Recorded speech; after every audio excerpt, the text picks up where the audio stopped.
Gary was doing personally separate of the. Oh yeah, no, that's all fine. What's your call? We're started now, but Okay. we're talking about Gary lives Jerry for Gary. Gary, Indiana. So his governor is different than the Illinois governor, and then we went through and we talked about the Pritzker being called some like Hitler kind of thing and stuff like that, and I was never a Pritzker fan to begin with, just because of the billionaire thing. I don't know how he would have handled this differently than Rauner.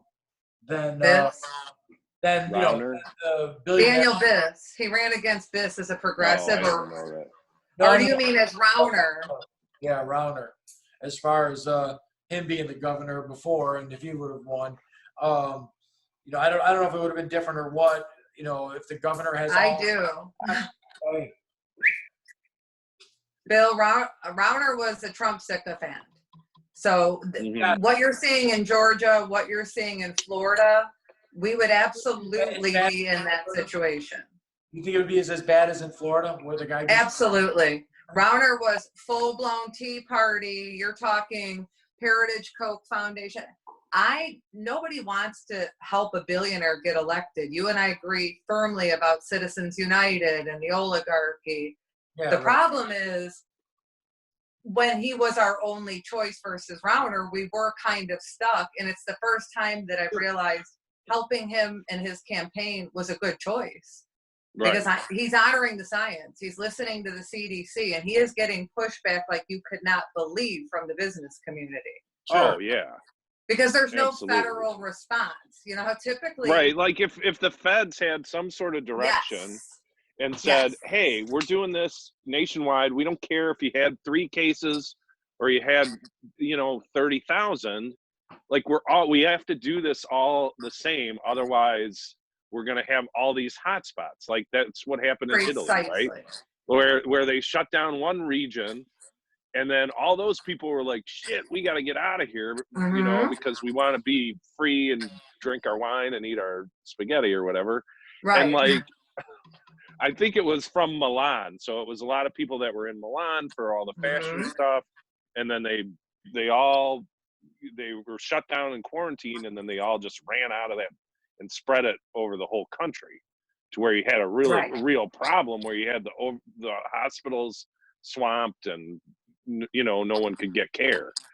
And it's no small mistake that Berlusconi was installed in Italy, and that's part of that alt-right messaging, the kind of Bannon chaos theory, where you install these leaders that are going to actually undermine their own country and harm the country that you place them there to destroy. Right. So it's not like, I don't believe Putin was in a lab doing, I mean, I'm not wearing a tinfoil hat on that, but the data's there that they were installing these alt-right leaders around the globe so that when a crisis were to happen, there would be no federal unity. We would be deeply divided. There would be chaos. It's Bannon coming to life. If there was a federal response, all 50 states would be united. There'd be telethons on television. We'd all know to where all 50 states would be unified behind a leader. We're a rudderless ship. If he was leading the nation, nobody would be saying, well, your state shouldn't open, mine should, JB's a jerk. Because really, the CDC would be running the show, and the politicians would take a back seat. And they put the financial aspect of most of the stuff in the hands of the state, insofar as I realize that unemployment. But if you just said, hey, log onto this website, give us your bank account, and your social security number, we're going to give you $2,000 a month. Like the federal government could do that, right? Absolutely. If they wanted to. Let me play devil's advocate, though. Okay, we had 9/11, and George W. was the president. He was not a popular president, and he was a Republican. Right. And right after that happened, we were all unified. I don't think that we would all be unified behind. I can't imagine seeing the Confederate flag, pickup truck driving crowd unified behind Obama if there was a crisis. I agree, but I do think that the problem with it is you have one half of the country willing to say, I will drop my arms and agree with you and join you. The other half is saying, only if it's my guy. So what you're saying Right. is, even if it wasn't Trump, it wouldn't have mattered, because we were all going to go on. We were going to be patriots and unify with our fellow Americans, no matter who was in charge. It only works when we all do it. Right, but I'm Mhm. saying that we, as not Republicans, are willing to do it. But I don't Right. think that they're ever going to be willing to do it. Like, I But don't. if Trump was on television, you got to remember, his people are a cult. He could tell them, Right. he could literally tell them, go lick polls. There's nothing he couldn't tell them that they wouldn't literally leave their house in almost a militaristic fashion and follow through. If he was on Right. TV every day saying, this Right. virus is a threat, we need to save the economy, we're all fellow Americans, I know it's been divisive, but we're in a serious situation, his base would listen to him. Oh yeah, they would do whatever he said. Well, they do whatever he says, so it's not a doubt And behind that's that. where you're running into the problem, because scientists are being ignored. Normally, there's a panel of independent medical experts that would weigh in on this, and they tell the politicians, we're taking over. So they would be running press briefings. They would be, and then any governor that was choosing to ignore that, they would be the outlier and they would have a problem.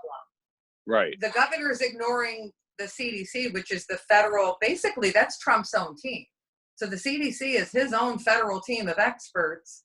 If you're adhering to his team, you're his enemy. Right. This is where I'm lost on it all. This is where I'm completely lost. There is a 2-hour presser in the afternoon where Donald Trump tells you to stay home, to social distance, to do all these things. And then that same afternoon, there's people on the courthouse steps with a Trump flag and a Confederate flag and an AK-47, and they're saying, we want to go get our hair done. Like, it Right. don't, like, they're not adhering to, every time Mike Pence gets up there, he repeats it ad nauseum. These are the president's guidelines. Mhm. Because they wanted to first play it like Donald Trump had this plan and it worked out and it was the president's fault, right? So like they keep calling it the president's guidelines and everything else. The people that are on the courthouse are going against the president's guidelines. Exactly. But they're holding Trump flags at the same time. But that's by design. He's communicating with them via Yes. Twitter and via all of these shitheads, these crisis grifters like the Dore brothers and those guys. It's like Six Brothers or whatever, and they all put up Facebook sites against the quarantine, and then they organize these protests, but they are not there. Believe me, they are not attending any of them. No, they don't even organize them. What the thing that Bill was asking about initially before we jumped in, the Mueller report basically said those 2016 events, you remember the trucks with the Hillary and the Black Lives Matter and all these very divisive, those were Russian PSYOP organizations, and Mueller laid it out pretty clearly. I mean, it sucks that we have a DOJ that's undoing his work. But he actually gave us a roadmap, and we're ignoring the roadmap. The same cells of people that tricked us into dividing in 2016 are the same exact groups staging these protests. The problem is our media is covering them. Oh, the media is a huge problem. The media cannot get off of that Trump crack. They've got that Trump crack and the ratings crack, and I'm telling you right now, anybody who thinks that the media does not want Donald Trump to win a second term is out of their minds. I think I actually agree with you now, Bill. I'm saying MSNBC. I'm saying anybody. This is the most rating bonanza they have ever had in the history of the 24-hour news cycle, like ever. Donald Trump is crack cocaine. Even to people like us, I watch him just for the shock, like right. But like, how hard would it be? Like, everyone's seen A Few Good Men, right? Like, that's not a you can't handle the truth, Jerry. How hard would it be though to Colonel Jessup him if you're a reporter? Like, I know you're going to get banned or whatever, but like, call him what he is. call him a liar to his face, and no one will do that. And that's what's the weirdest thing, is watching the fourth estate usher in their own demise.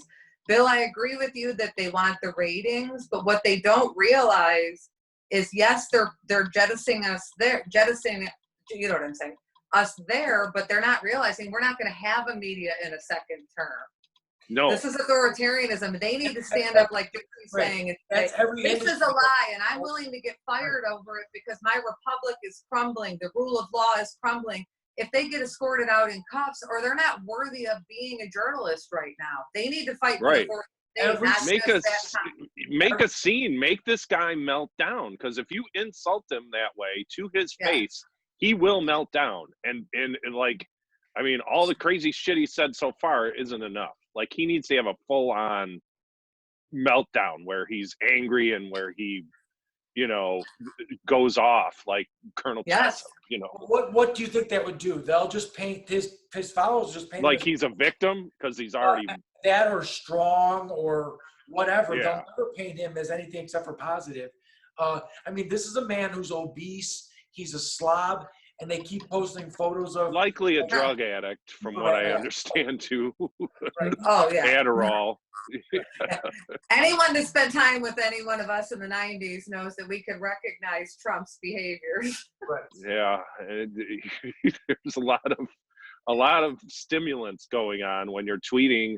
When you're his age and you're up till 1 a.m. and you're so enraged that you're just tweeting, you know, 16 times or whatever in all caps. Like, that's but not it's not a just normal his drug thing. use. He's actually a malignant narcissist, and I really sincerely believe he has some form of frontal lobal dementia. His balance is off. And that is the perfect storm for somebody like. It's not just Putin, and Americans make the mistake of thinking it's just Russia. It's Israel, it's Saudi Arabia, and Putin and China, and there's this global conglomerate basically using. How many people would be willing to make that big of a fool of themselves on national television the way he is? So they're using all of his illness, all of his drug addiction, all of his weaknesses, and letting him be a figurehead to a global mafia syndicate and eliminating the rule of law in every country. Look what they did in Italy. Look what Poland right now is us in November. When we're done talking here, go look what happened in Poland this week. Mm-hmm. Basically, they got rid of their voting, got rid of the election, the way they're planning on doing with the postal system here. So that's by design. I did want to reference that because there is some news on the Postal Service. They, you know, a Trump donor was just appointed the new Postmaster General. Can you believe it? Are you Who's shocked? Who's better Bill? for the job? Well, you know, he donated. He's the head of the Republican fund. He's the head fundraiser for the Republican Party in, is it North or South Carolina? I want to say, where's Greensboro? South Carolina. Yeah, so South Carolina. And he had a big company, New Breed Logistics, which now has turned into XPO. You see those trucks everywhere, right? So his start and his success was that he landed a contract thanks to his party affiliations with the post office way back when. And they gave him, you know, like 80% of his business. Supposedly it had to do with mail bags, but it was, you know, billions of dollars, and who knows. So he's the new PMG, and how that relates to the vote by mail is that there's going to be a problem. Like, there's going to be a problem where, you know, we are not allowed to strike. Like the postal strike in 1970 was a wildcat strike. None of our unions, there's 4 postal unions. There's even management has a union.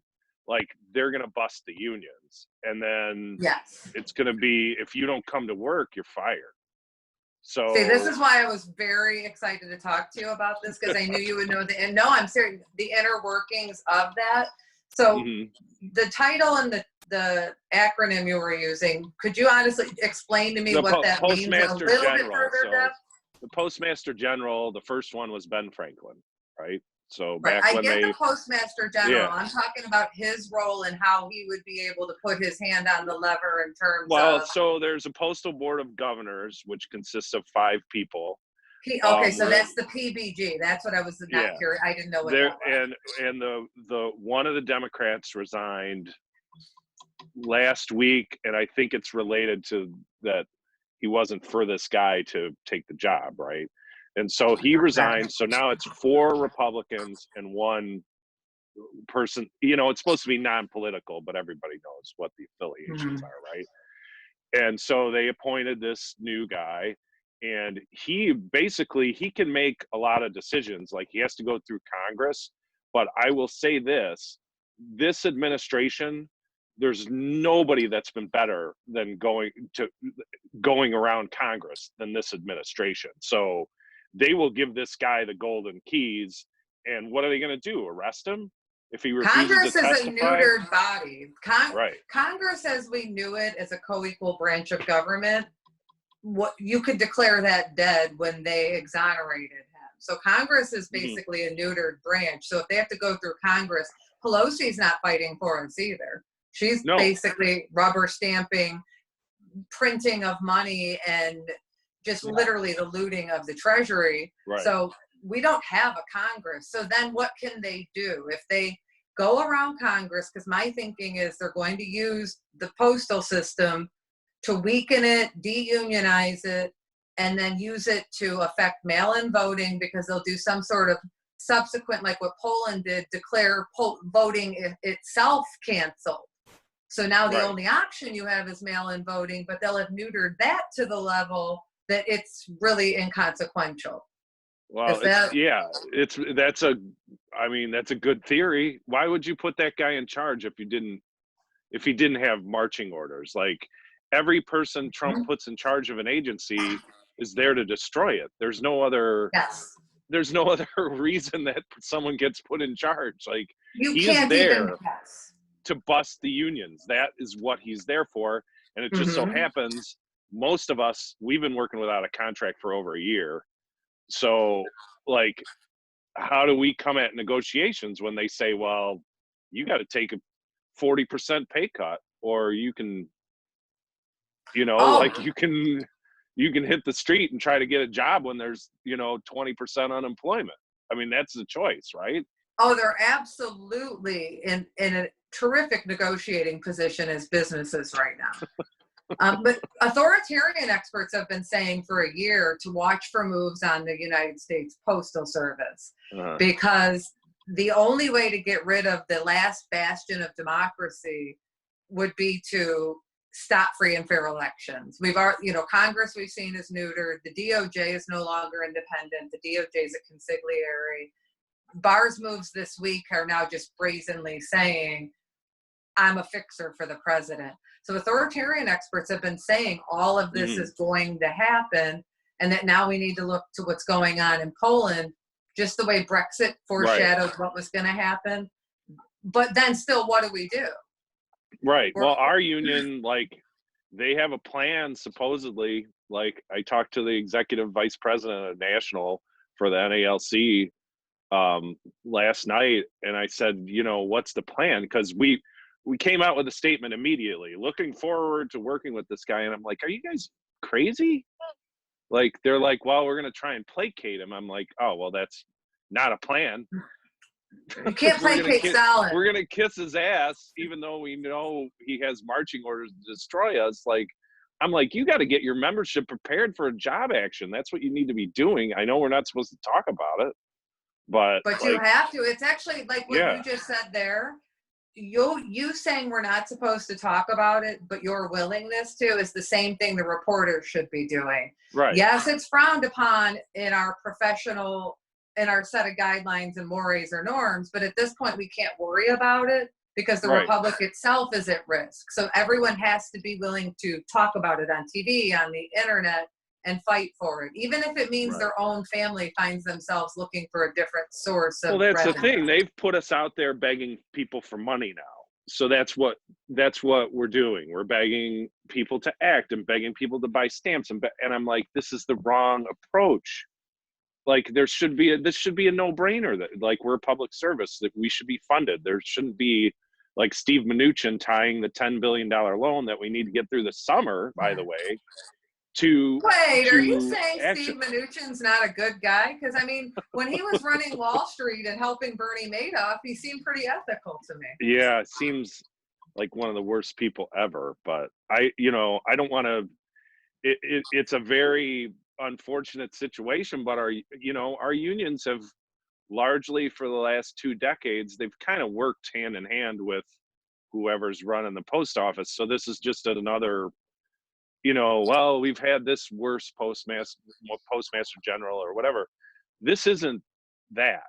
This is a guy that's deliberately put in charge to destroy the post office, because they can sell a lot of it off to private entities, and one of them will be XPO. Okay. They've been wanting to privatize the post office going back to Reagan. The post office pension is the holy grail among the grifters. Mm-hmm. So they have been eyeing that pension since the Reagan era. There is no bigger holy grail than getting their hands on that money. Well, they just if they can get their hands on it and take out with a Republican install one party rule all at the same time, it's their vision coming to life in real time. Our retirements are based not only in our pension funds, but we have TSP, which all federal employees have, which is a thrift savings plan. Okay. And they just appointed, we have no Democrat representation now on the people managing that fund. They just appointed 2 more Republicans to that. So every federal employee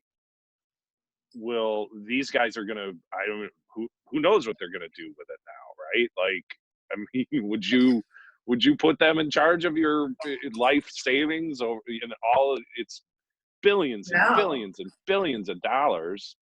That pension is one of the biggest pensions in the United States, correct? Right. But we have 670,000 employees. Yeah, but the pension, the way it's funded. But Bill, to go back to your devil's advocate thing, all Republicans aren't created equal. We went to school with Jack King. He has a government job in the state of Illinois, and I see him as what I call an old school. He's got a government job in Florida now.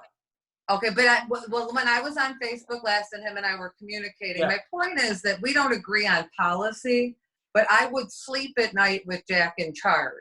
He's a Republican, but I don't think he would undermine the Republic as we know it. Does that? Right. So it's not, when people listen to Bill's podcast, it almost looks like we're all saying, if you're a Republican, you don't care about the country and you're there to dismantle it. And that's not always the case. If you are a Trumplican, there is zero chance you are acting with integrity right now. Well, no. There's a distinctive. I think that they think that they're doing the best thing that they think is for the country. The people that we know, the people that are on Facebook, they're just regular Joes out there holding Trump signs. I think that they think we hate America and stuff like that. So I think that they absolutely think that they're making America great again, whether it's, there's a racist aspect to it, or I don't know what there is, but they truly believe that they are of help, not hurt at all. Like that socialism's the end of the country. Well, they've been programmed by Fox for decades to think that liberals are a bigger enemy than sworn foes. Correct. So when you've been consuming fear-driven media, anger-driven propaganda for decades, you start thinking that your neighbor, the liberal, is more dangerous than MBS, the Saudis that bombed us on 9/11, Putin.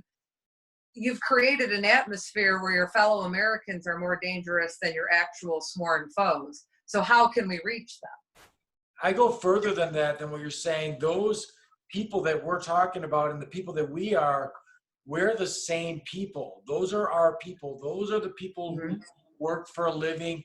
Like, we've got the oligarchy in this country they've won. They've completely divided us among the people that work for a living, because Totally agree. we all have the same exact skin in the game, which is Yep. all the skin in our backs. Where the oligarchy has nothing. They're so wealthy they can pick up and leave to another country at any time, just because they don't need Yep. this shit. You know what I mean? So they would keep their businesses here. They would keep selling us that wonderful, wonderful cheap crap that they sell us. Mm-hmm. They have us divided, and that is the crying shame of this whole thing. If I sit down very often with hardcore Trump supporters, and if we don't talk about politicians and parties, we just talk about issues, we mostly agree like over. Absolutely. Right. But at the minute that we can agree on 80% of everything, the minute that someone says I don't like Trump, or I identify as liberal or progressive, or I never say I'm a Democrat, 'cause I'm just not. But the minute that you do that, it's over. They will throw 80% out. They'll throw the baby out with the bathwater, because they have been brainwashed into this party thing being the most important thing. Yes, but it's postal beyond employees. What happened? Lost in there a little bit. We got Laura back. Yeah, Sorry, okay. that's me. I suck at I don't know what technology, guys. We had a large percentage of people that I work with that voted for Trump, like back in 2016, and that programming is where, like, it's a sports team mentality now. Like, you're on one team or another. There's no, even if some people claim to be independent. I know Bill is independent, but Guys, I don't want to hurt anyone's feelings, but like, if the Republican Party made just a couple of changes, I could absolutely see me voting for a Republican, as president in my lifetime. Now, not right now, probably not in the next 20 years, but if the Republican Party went back to Christian right nonsense and But when was that, Bill? I think you're thinking of an extinct party. Yes, We haven't had true republicanism, and I'm not. Obviously, I think I want to check your head for lobotomy scars if you say you're going to vote for a Republican president in our lifetime. But I'm joking aside. I'm hoping so, at least, I guess. But that's a party that's extinct. So the Republican Party that you're thinking of is almost even the pre-Reagan Republican Party. The Willie Horton, the Fox News as what is republicanism? And this is the thing I ask my Republican friends. What is fiscal conservatism? What is libertarianism? We have tariffs, we have a deficit, we have basically every single purported principle's gone. So if you were willing to vote for that, what would those principles have to be? That's kind of my point. I'm saying, no, what would the old party have entailed as an ideological platform that would have enticed you into voting across party lines? I voted across party lines in our school board race because I believed in the candidates and they just happened to be local Republicans. I caught some shit from people because how dare you? But I think you could be pragmatic and realistic and look beyond party when that person is being pragmatic. Right now, the Republican Party is the Trump party. They're not the GOP. Right. That's well, gone. that's a whole nother change too, because right now the Republican Party is unrecognizable from what it was 10 years ago. It's unrecognizable. Could you imagine a George W. Bush Republican saying tariffs? No, No. we're okay with the deficit. They're all, if for some reason the Republic survives, they're all going to wake up deficit hawks in November. Oh yeah. If there's a Democratic president, it's going to be like this. Deficit's out of control. It started with Obama. They're going to skip over Trump. Yep. Nothing. He did nothing. Right. I don't even know how can we spend all this money? Well, first of all, it's fake. Like it's never been more clear to me that this whole thing with the national debt and all that, like they had the head of the Federal Reserve on, and he's like, oh, we got plenty of money. All we do is just press a button. This is like the guy that is in charge of the Federal Reserve just saying, yeah, we can just make whatever capital that we need. Like, so don't worry about it. That's a whole separate conversation because the Fed typically is supposed to be independent, as we know. Right. Right. Right now they're printing money. So the dollar as we know it is literally cracking in half. So as a conversation about that GDP, if we just ignore what's going on with the printing of the money, and Pelosi and Trump and McConnell are all in a back room right now, basically looting the treasury. This is something I think you and I would agree on, Bill. I absolutely do not think Pelosi should be negotiating with these people. She had the leverage. She had the bargaining power. She hasn't dragged Bill Barr before her. Why would you possibly let them print money, kill the American dollar? You know the Republicans are going to go right back to talking about the Federalist Papers, the gold bearing system. We're buying stocks with the quantitative easing is at the highest level it's ever been, and we're just printing money without a backing. So you cannot tell me, the post office employs 670,000 Americans, right? Like, you cannot tell me that we don't have the money for the post office, but yet you give it to every other business, to where they suck so much out of that program that the little guy that has the mom and pop shop, that's the angry Trump supporter because he he can't go to work because of Pritzker or whatever, like that guy doesn't get any money. So that just reinforces his whole belief system, right? Like, and Jerry, that's a good point. They're so angry and broke, but they're mad. They've been propagandized for so long to be mad at the wrong person. Right. They're not mad at the big businesses for taking the money. They're probably mad at Nancy Pelosi because whatever. It's easy to be mad at. I'm mad at her too, but I'm mad at her because I look at it as, you were placed here. The blue wave that happened, all of us that gave our time, money, resources, campaigned. I mean, and basically I devoted 2 years of my life to the blue wave. She had a mandate. I didn't do that so that she would. Yeah. I feel like she's squandering the capital that the base gave her, and that was it kills momentum. You don't see an energized. We have an actual sociopathic autocrat in charge right now who's been sent there to undermine America. There's no other way to look at it. Everything he's touched is dismantled. And you have a DOJ that is acting as consigliere, and they are letting him blow off hearings, obstruct justice. The New York Bar Association is begging them to act. They're not acting. So we may not have a republic in November if they kill the postal system and get rid of elections. So why isn't House Judiciary, Pelosi, Schiff, and I love Schiff. I don't have as much of a, and Nadler's been fighting Pelosi, and I'm really proud of him for it. But if they don't unite right now, kind of like the journalism analogy, we're not going to have a republic to be debating about. No, I'm sick of I think Pelosi's time has passed in a leadership role. That whole thing that happened. And I think the DNC, that their leadership is, you're not fighting the same, like, you can't use the same playbook, like, against like someone that's cheating, right? Like, you have to. Excellent point. They're using me with the bag phone, why I don't know Zoom. They're using the 1990 playbook to win an election against an entire criminal oligarchy, mob regime, and a Russian psyops operation. And they're looking at it like, let's just do this. We'll raise money from the bankers and we'll have they're looking at it like we still have a functioning republic. Yeah, and Mitch McConnell sends that stimulus package back and basically says, well, if you don't do what I want, then nobody will get anything. And I'll just tell everyone it was your fault. That's what he said. I know him, but Obama always let him do that. Had Obama stood up to him in 2016 or with the Merrick Garland thing and called his bluff, what it is he was too much, he was such an honest actor in terms of his role of trying to unite us that he would take them as honest actors, that he was negotiating with somebody that cared about the country. And so that's kind of the same thing that you're seeing here. Pelosi could have called McConnell's bluff. The House controls the purse. All the bargaining power was in Pelosi's hands.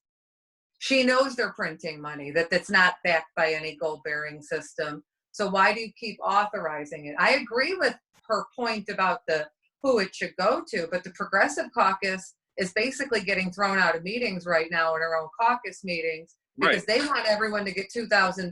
They don't want to give the bankers, the health insurance industry. We already gave them a bunch. Like, we already gave them a bunch. Like, give it to regular Americans. We're going to spend it. Trust me, we know how to spend money. That's the whole basis of our economy is a consumer economy. We don't make anything anymore. So if you give us money, we're going to buy shit, right? Like, we're not going to save it. That's what crazy. I understand. The corporations are going to get the money sooner or later. So why not funnel it through the people first and then end up, because no matter what happens, Amazon's getting that money. Like, that's where it's going to go. It's going to go to every big corporation that there is, and there's really no way around it. I don't know. Like, none of it makes any sense to me. And then the other factor that, so you guys, I guess, subscribe to the like school of thought that Donald Trump is an evil genius because he's a useful idiot. His handlers are. So He's been installed by a group of people, a conglomerate, the Saudi Arabians. You've got MBS. You've got the entire Saudi royal family. This is tied into energy and oil. So everybody he owes money to basically is controlling. Yes, anybody. China. It turns out China has huge loans, and maybe they're through subsidiaries, and somebody in a normal world could debate that. But basically, every single country that is working against America, he's indebted to them. Right. So they're in charge. Managed by someone else, like to put somebody in charge of the postmaster general. That's not his pick. That somebody else did that and said you're doing this? Absolutely. So when I say like if the Mueller report, yes, it was a long, boring read, but it tells you exactly what was happening. Barr shut it down, but like those protests that you're seeing, all of it is orchestrated. Every single aspect of this has been orchestrated, and we have a roadmap to it. We have other countries where they've done the exact same thing to undermine the republic, kill democracy, and take over. And it's like a global crime syndicate. And I'm not trying to directly quote Sarah Kendzior, but that is actually what's happening. You have a bunch of mob global syndicates. So, Bill, when they say evil genius, that's all orchestrated by the actual conglomerate leaders. Yeah, right. Like Trump wouldn't know who this new PMG was. My God. He wouldn't. He has no idea. Informed. I didn't know what. No one would know who this guy is. But he's a Southern Republican, and he donated $2 million to the Republican Party over the last 10 years, somehow. Right? Like, right. So he bought his job, which fine if you can do that, but why? Because he's a patriot and he wants to make sure the Postal Service doesn't go under? Bullshit. And who actually wrote the has check? Orders. I'm really surprised I'm surprised you guys are not big Mnuchin fans. I mean, didn't one of the first things he did was took his wife to the Fed so they could take a picture in front of all the money? With all the gold? God. Yeah. You guys know that he's the only person that made money off the Madoff scheme, right? He's gold. Remember when 2016 was happening and you would see Trump supporters who were realizing some of them were placed there intentionally. Hillary's wearing a Goldman Sachs jacket. Right. Mnuchin is Goldman Sachs. So they were mad at her for giving speaking fees. And meanwhile, they put him in charge of the United States Treasury. Right. Yeah, but I don't think took the swamp and turned it into an ocean. I don't think they know that. I don't think it's well, they don't, because they're watching Fox News, and Fox News is owned by the Murdochs. The Murdochs are part of a bigger propaganda arm. That propaganda arm works in other countries. The main thing is Americans can't see beyond their state, let alone beyond our national borders. So they forget there's a world around us. They see it. They're all the dog looking over the bridge at his reflection and barking at the dog with the bone.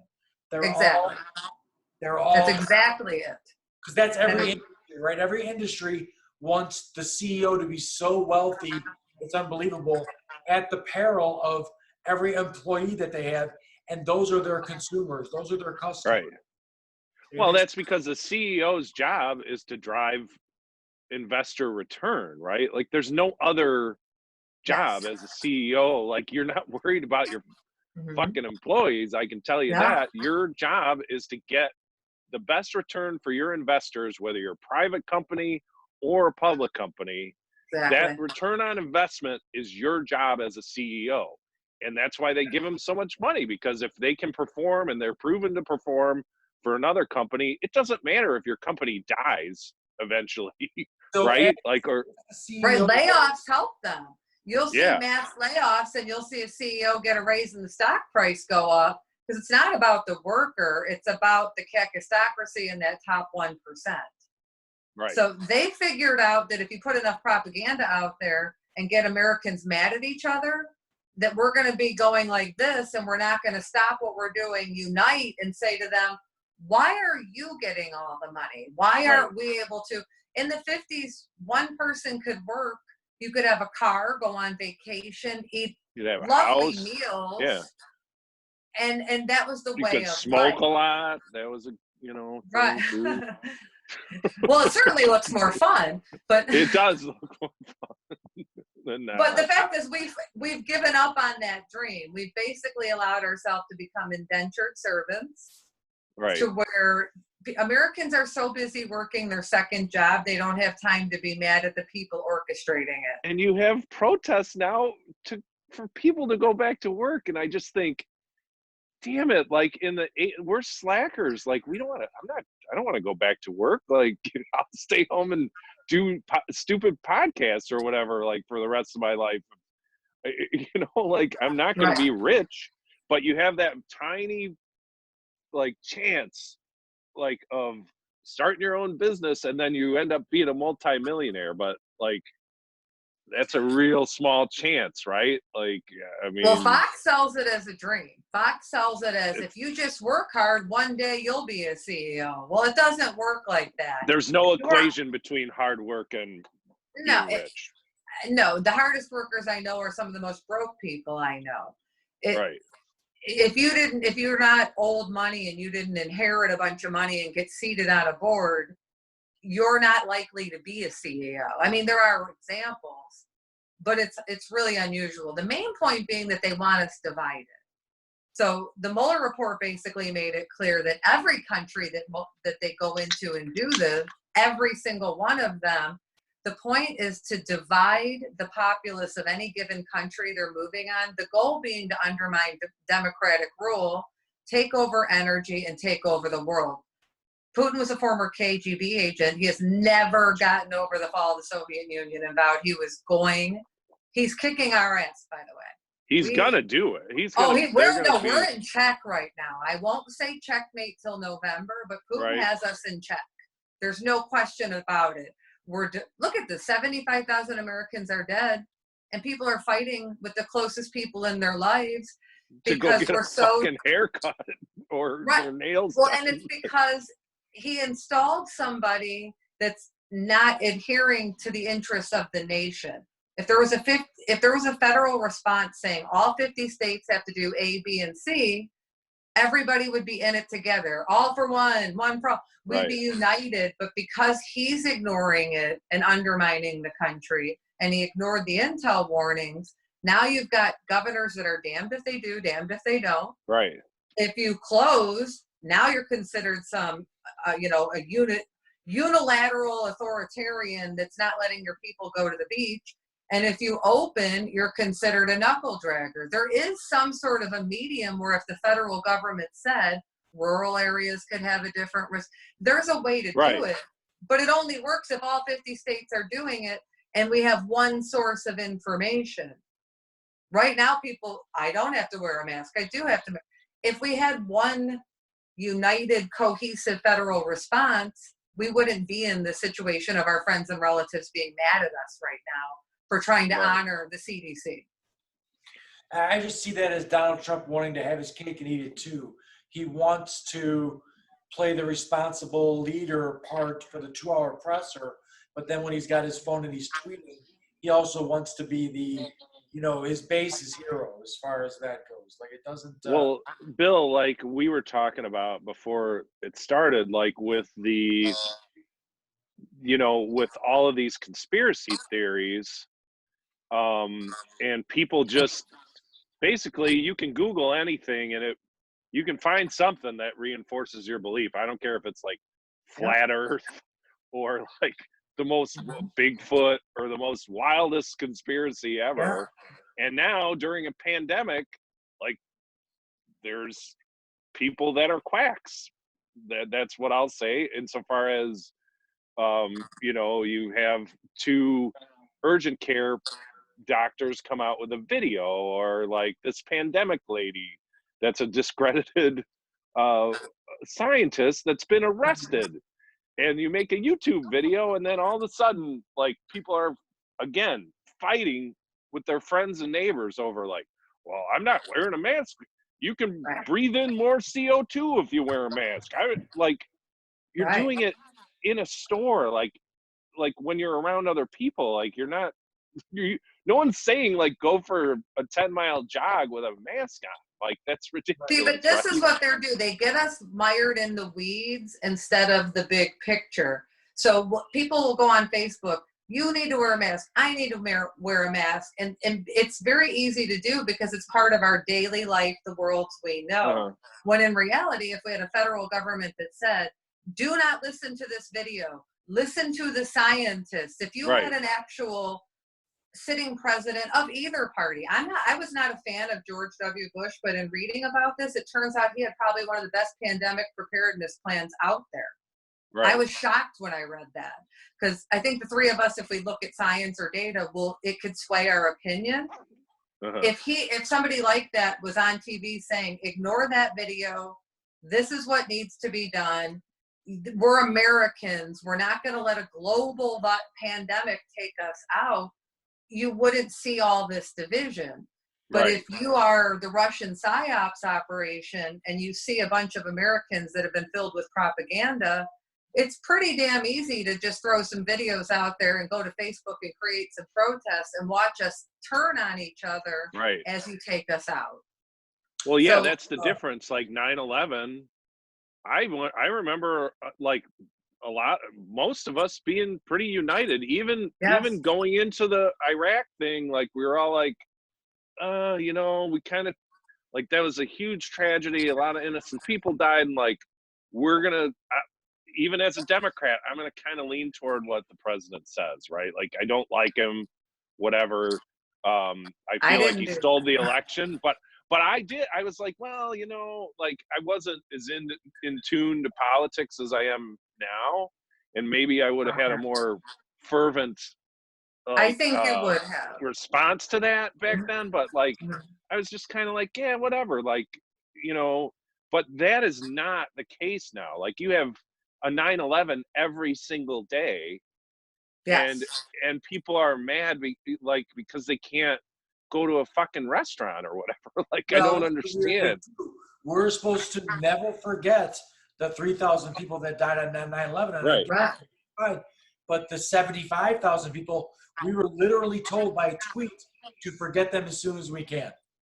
Well, they're warriors. They're dying for Wall Street, and they're patriots. I mean, well, the other thing is herd immunity, but I think one of the main factors in herd immunity is that you have a vaccine. We don't have that. We do not have a vaccine. Besides that, the WHO just put out that there is absolutely no evidence that once you get coronavirus, you're somehow immune to it. There's no evidence that you can't get it. Wait, so you're telling me that they're saying even if you get it, like, you know how I have my boys titered, so you're saying they wouldn't titer immune even if they had gotten it? Not just from getting it, no.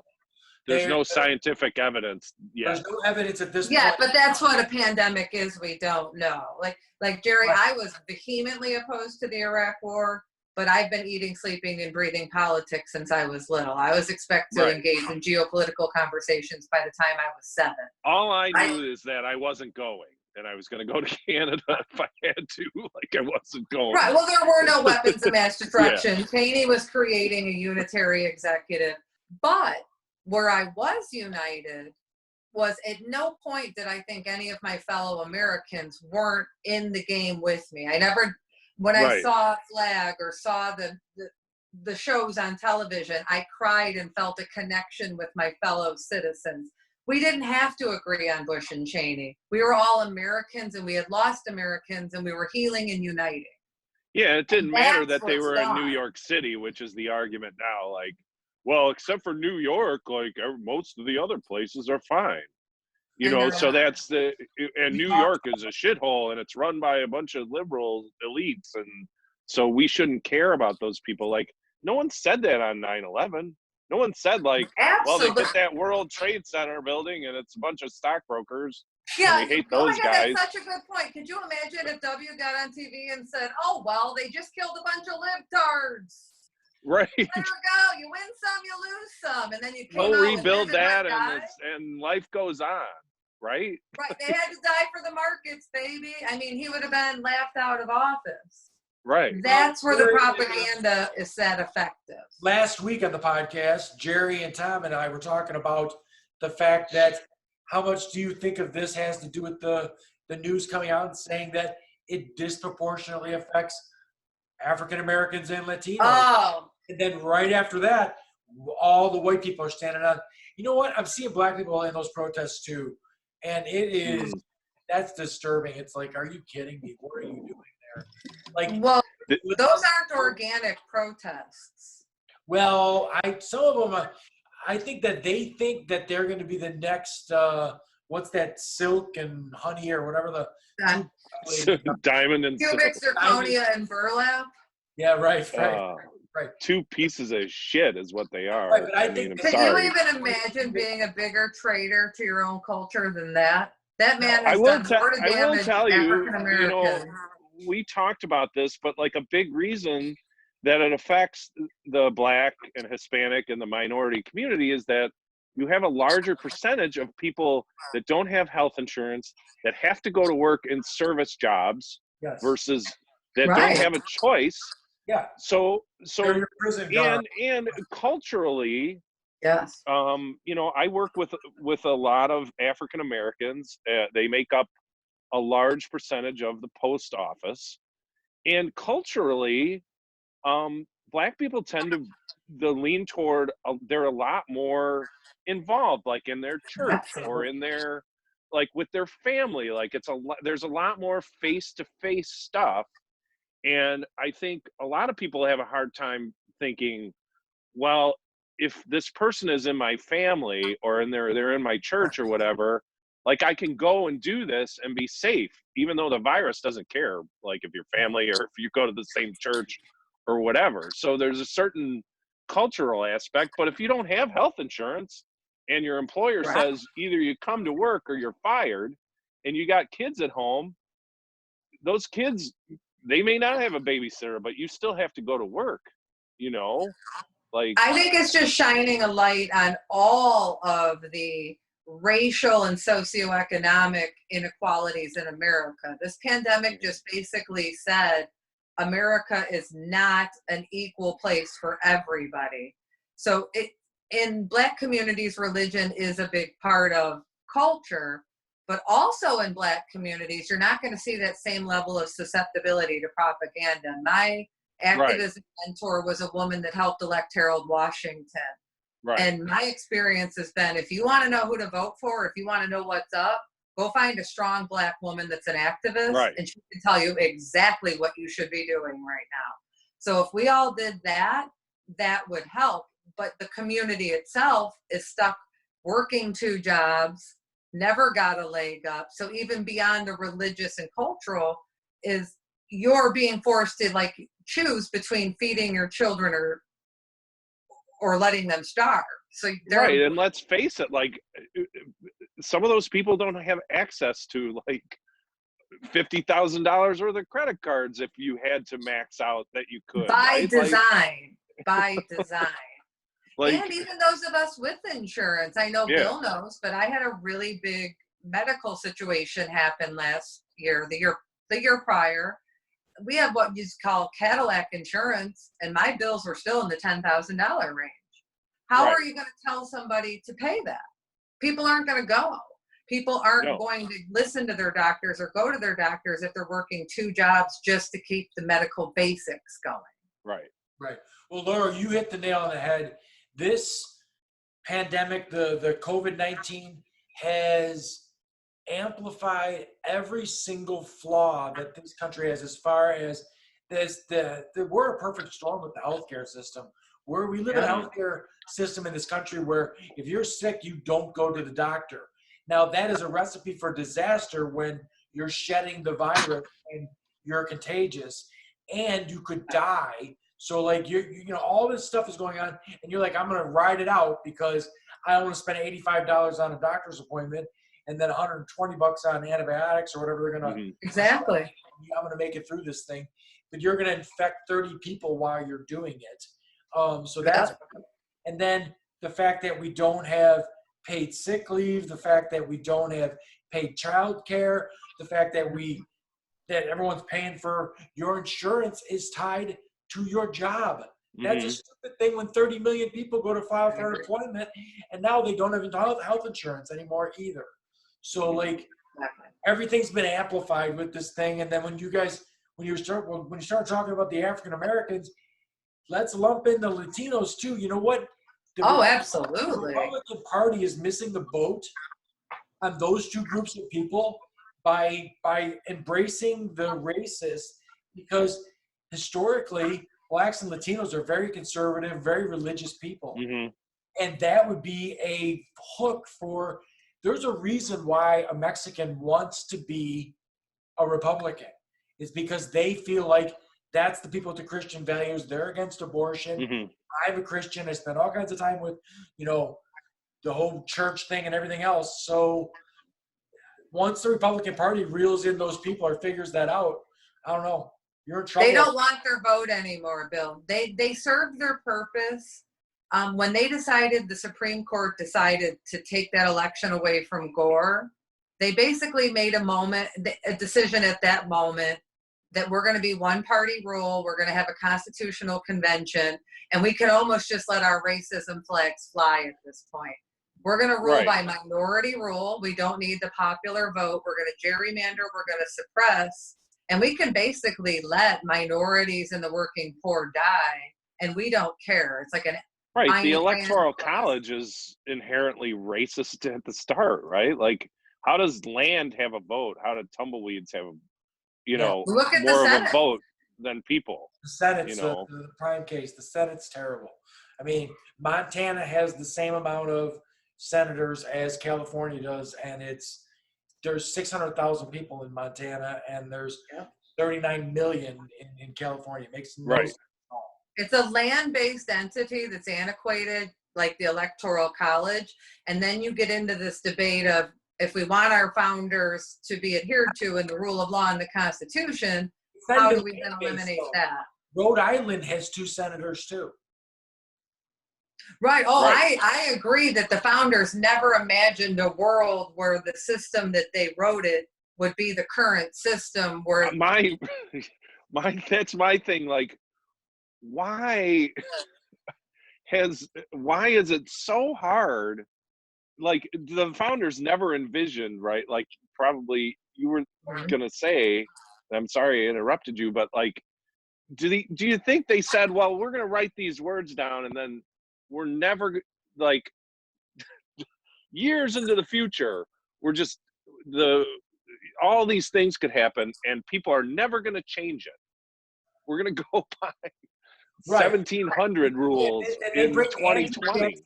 They bring Andrew Jackson back, and after he gets done riding in a Tesla and playing with a smartphone for 3 days, then he goes, wait a minute, you're still doing all the government thing the same way?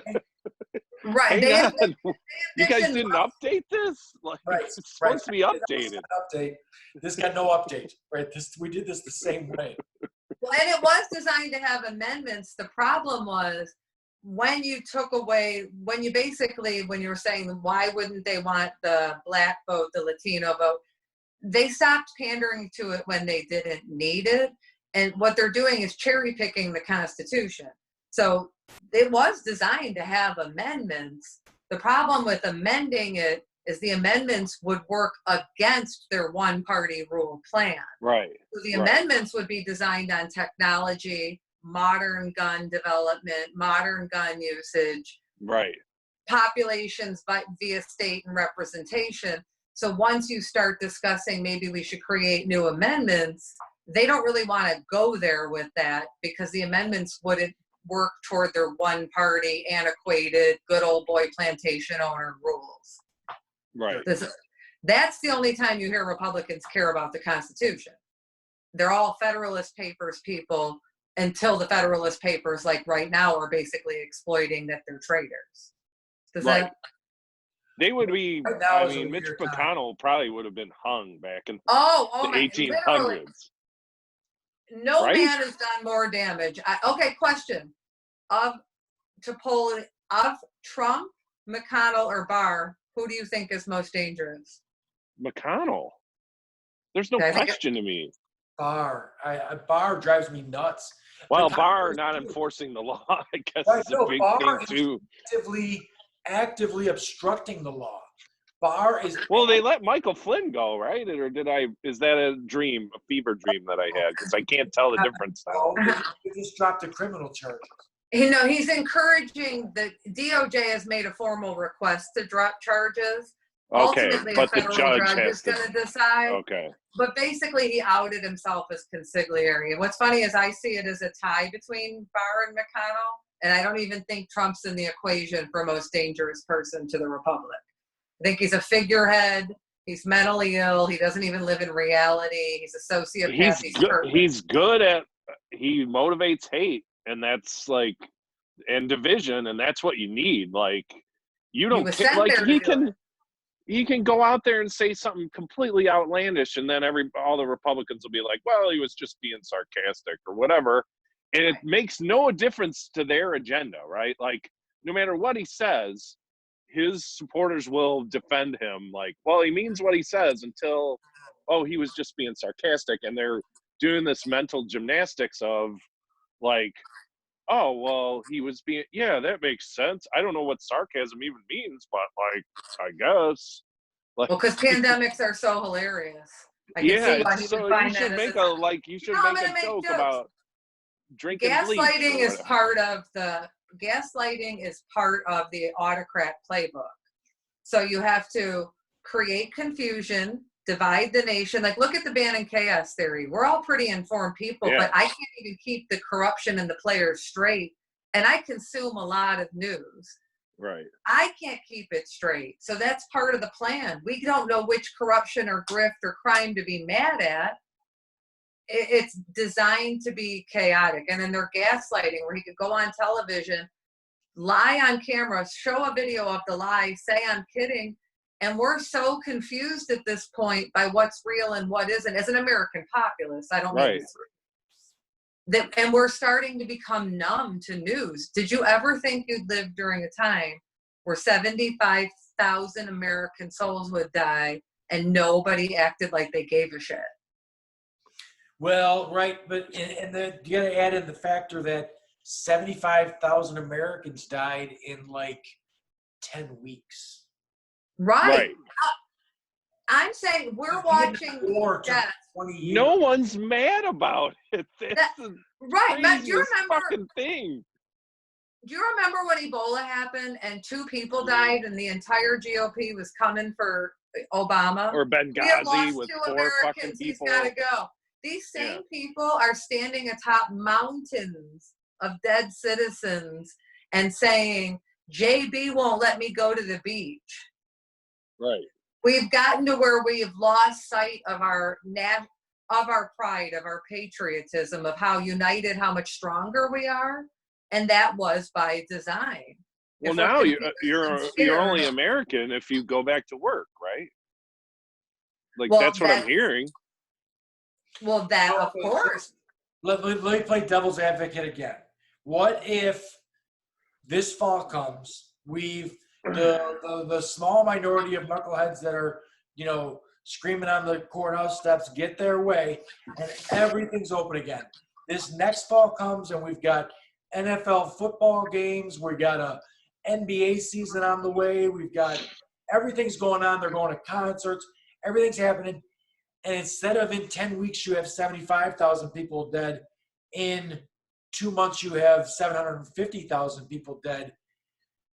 It's a terrible thing.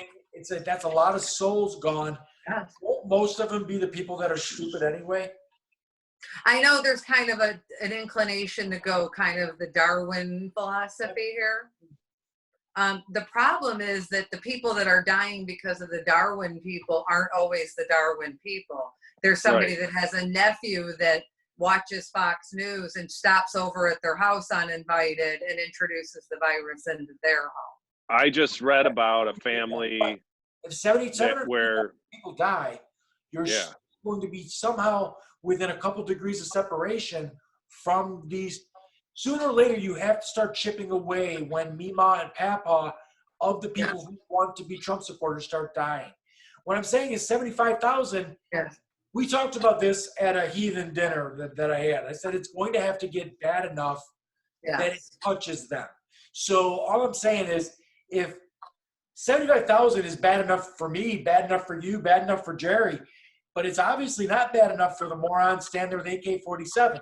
So what's the number that it has to get to before it's right there in their lap? Because sooner or later you get to just 4 or 5 degrees of separation from I agree. people. And I don't know if it has to go there, to be honest with you. There's nothing that I'm financially in a position where I have to be, and I'm paralyzed from my chest down. I can't take chances the way that somebody that's perfectly healthy can. And they risk you. But Bill, I agree with your point about it has to hit them. And when this first started, the first thing I said to Bruce was, as sad as this is going to be, and I mean, in January, we knew Intel. I'm reading it, and I'm just a suburban mom. The Intel report. I'm seeing the Intel. We're going to have a depression. 100,000 people are going to die. I turned to Bruce and said, this might actually be his undoing, because you can't gaslight a pandemic. It's starting to be his undoing, though. His approval rating is falling through the floor in Florida, which is a battleground state, because it's full of senior citizens that are terribly scared of this situation. So people that we live in a world where we think most people are either right or left or Trump or not. There is I think a large majority of the country that pay no attention to politics at all until the election comes. And when Mima and Papa were dying and they're like, hey, we're all Republicans, but we can't vote for this guy anymore because he's putting my life in jeopardy and stuff like this. His handling of this pandemic it's been unbelievably bad. If you had any sort of capable campaign against this guy, there's a million clips you could run of him saying the opposite thing and him saying dumb shit. He can say that he was being sarcastic. His supporters can say he wasn't saying to put disinfectants in your body.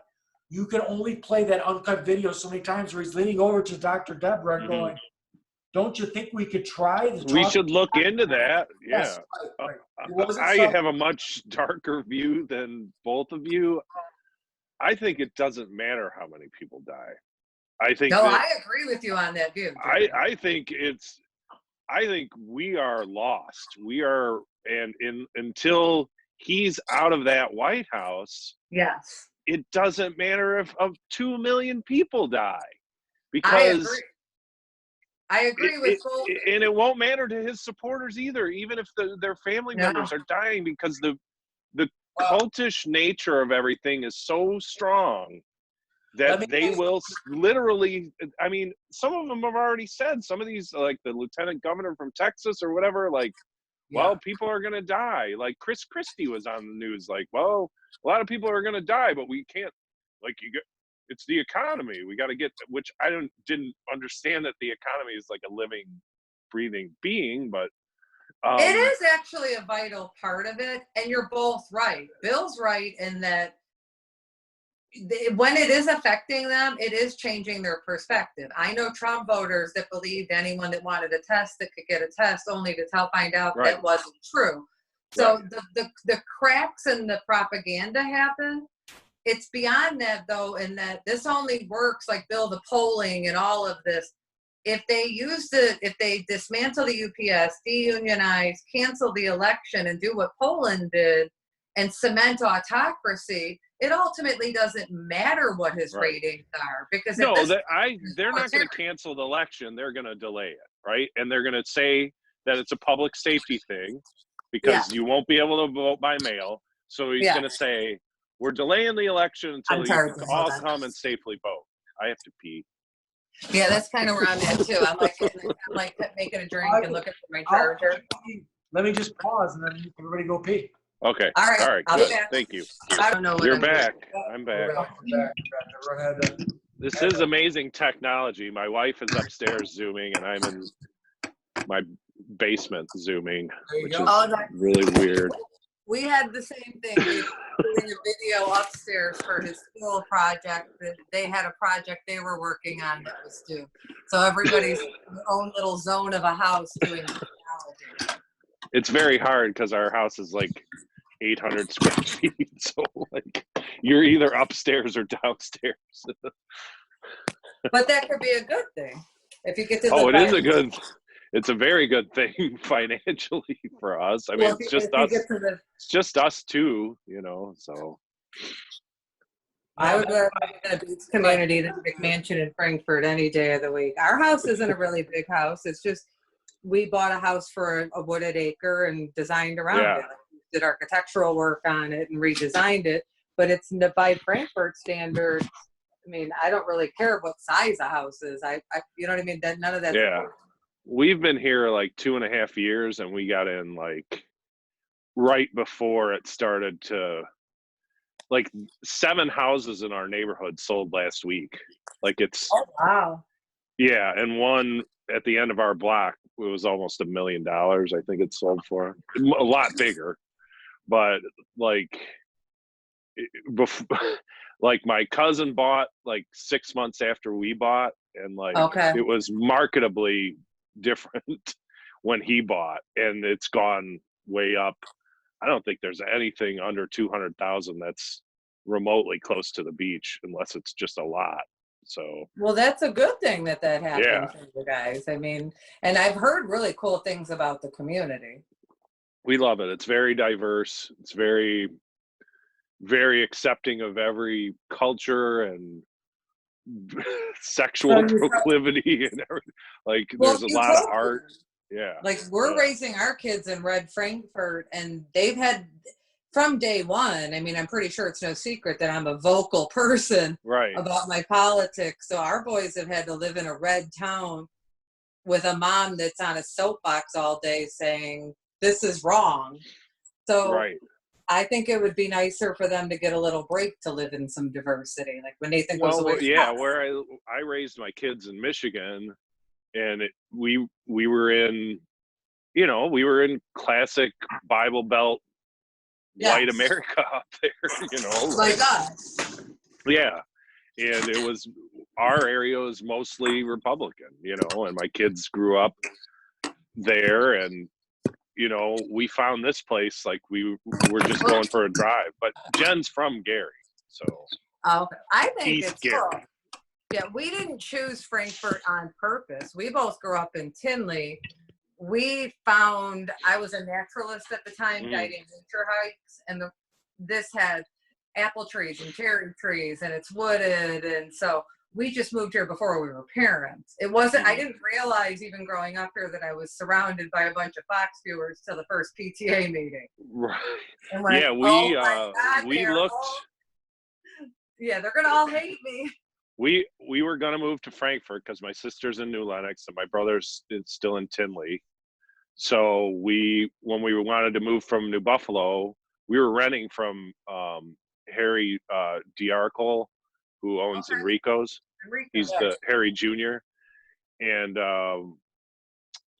like we were gonna, like we were really close, but we looked at a really sad condo in Frankfurt and realized like we'd be paying like twice as much as living in Gary in a house, you know, a block from the beach.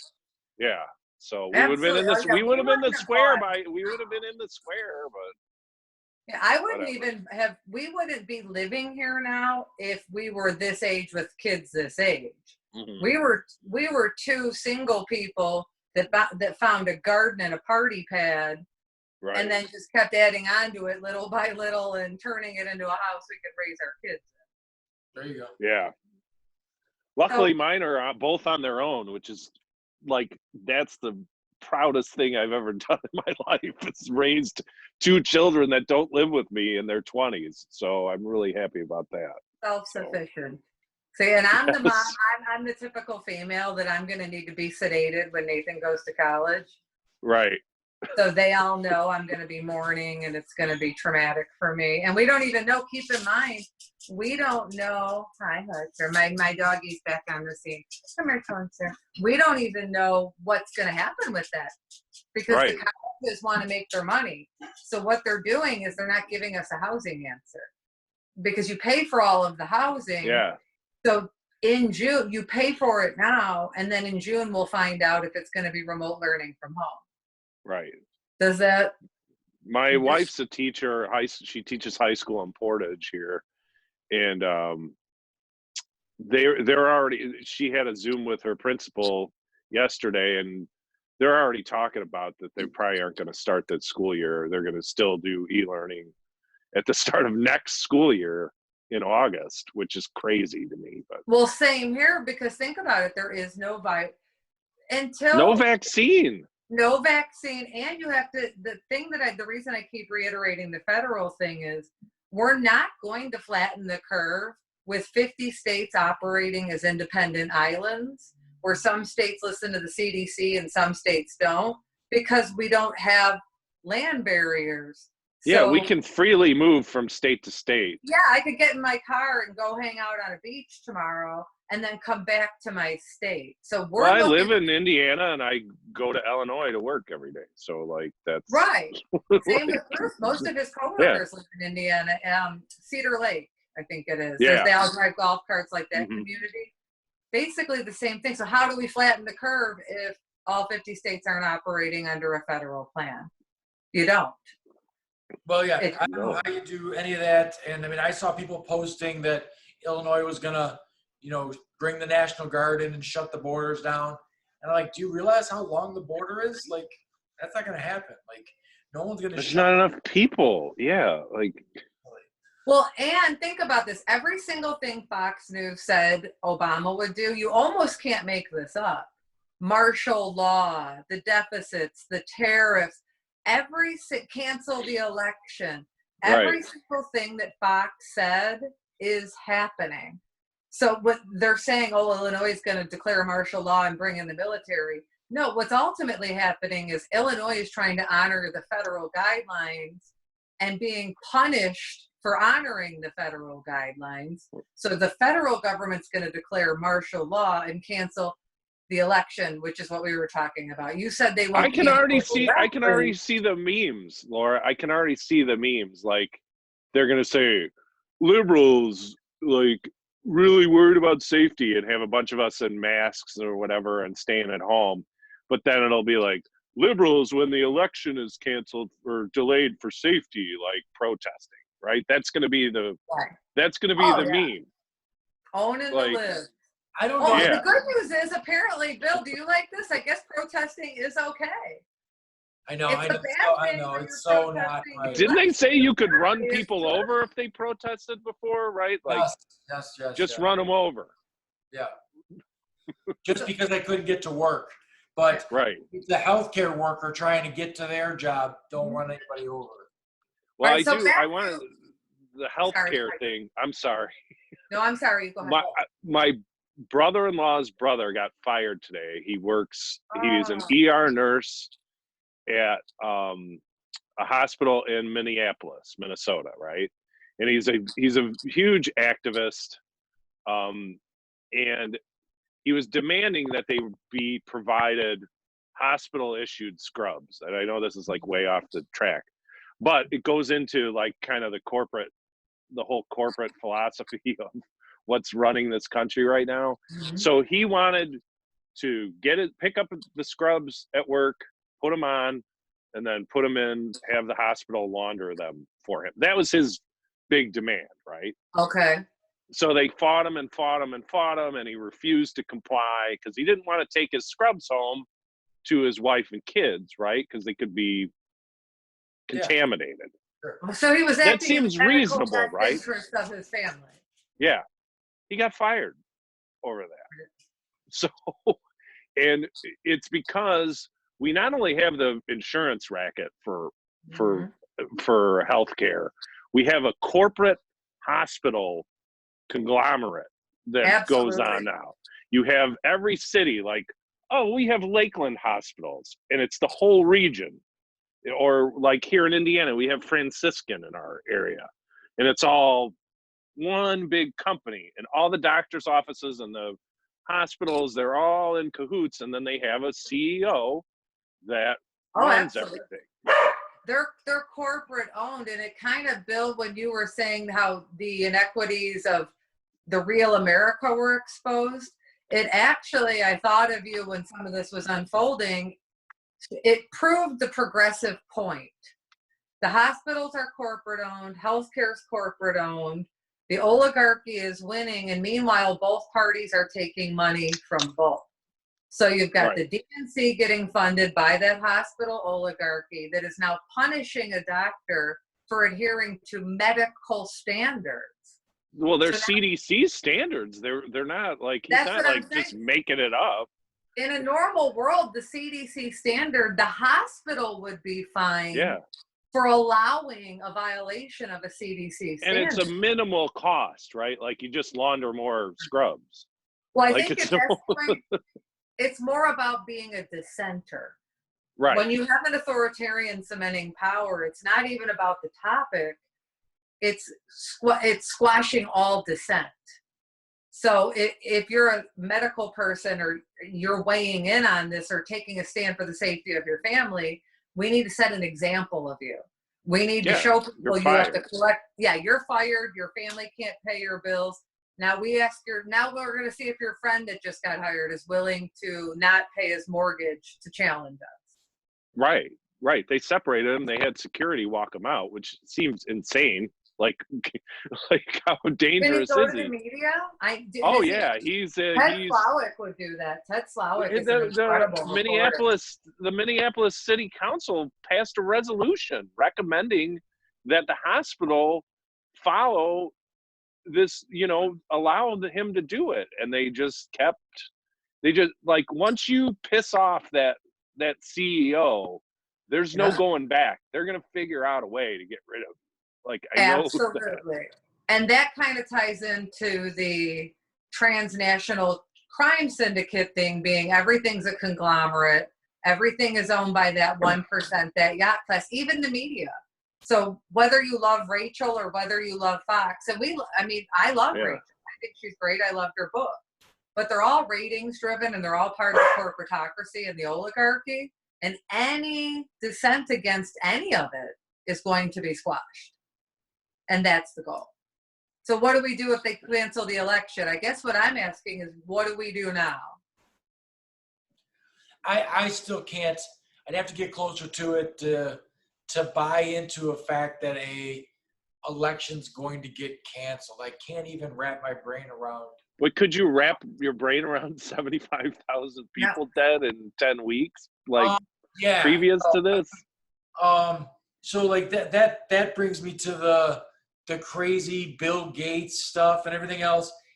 If Donald Trump would have said 2 years ago that something that happened was going to happen, whether it be a pandemic or something like that, because did you watch the Netflix special that had Bill Gates giving the speech, the TED Talk, where he's like, there's going to be a pandemic? Yeah. So yes, he said a bunch of things that did happen, but they were like a bunch of obvious things. They weren't like, it didn't even take a super genius to say the things he was saying, because we had lived through that in history before. Like, this exact thing had happened, and we were woefully unprepared for it. There's a thing that I like about the way this is going. It's not the 75,000 dead people. That's terrible. But it goes back to what I was saying to Laura about if 750,000 people, at some point there's a tipping point where this shines enough light. The reason that Bill Gates and those people are saying that we were woefully unprepared is because we have this structure of, we're trying to make CEOs as rich as we can make them. We're dividing the people between the poor people and the wealthy people by a larger and larger gap all the time. When the shit hits the fan and your gap is so big that these people down here are barely, the major majority is barely holding on by a $400 catastrophe could sink them. And this catastrophe happens. The winds of change have to happen because people have to start going, oh shit, the system is broken. This is not going to work. Yeah, but Bill, that only works if there are free and fair elections. And I'm not being pedantic here, but a year ago or more, you had me on your podcast, and I told you that McConnell was part of the transnational crime syndicate, that there was no chance there was going to be an actual hearing. You were basically, I actually re-listened to it because I hadn't listened to it ever. It was kind of funny. Remember, I had to listen to it on my way to your house. Yeah. And telling you, no, these are this top 1%, the kakistocracy. This is a foregone conclusion. There was never going to be a hearing. He was going to be acquitted. And at the time, you were like, "How you sound so doom and gloom and Chicken Little." And I was trying to tell you, I really am typically prone by nature to be more Pollyanna. I'm happily married. I love my children. Yeah. But the sky sometimes is falling. And so what I'm saying to you, that they're going to use every means possible to cancel this election. They're going to use every means possible. History is the playbook. Poland this week is a guidebook for what's coming in November. Everybody thought I was being tinfoil hat when I said Mitch McConnell was going to shut that down, that Justice Roberts was bought, that the Heritage Foundation, basically the people taking over the country, they had the judiciary, they have Congress. Mm-hmm. There was never going to be a real impeachment hearing. And you wanted to believe that at some point polling or Congress or some sort of antiquated concept of America as we know it was going to kick into gear. That same argument applies to the election. There's only your theory that if the 750,000, oh my God, God forbid, were to happen, right. Yes, he's already deeply unpopular. That would make his approval rating 5%. It doesn't matter if you can't vote if there's no election, and they've now cemented the very authoritarianism that they've been putting into play. Does that, am I explaining? No, I'll posit this even further. How's the end game though? How does somebody with a 5% approval rating rule? Putin is in a situation where I know it's fake, it's padded, but he's got like a 97% approval rating. But he doesn't have a 97%. As a matter of fact, what you just said there actually strengthens my argument. If you were to turn on the television right now, the United States Congress is literally mirroring the Russian Duma. Doctors are falling out of windows in Russia. The fourth estate is all but silence. The approval rating you're hearing is being reported by like a North Korean autocratic regime.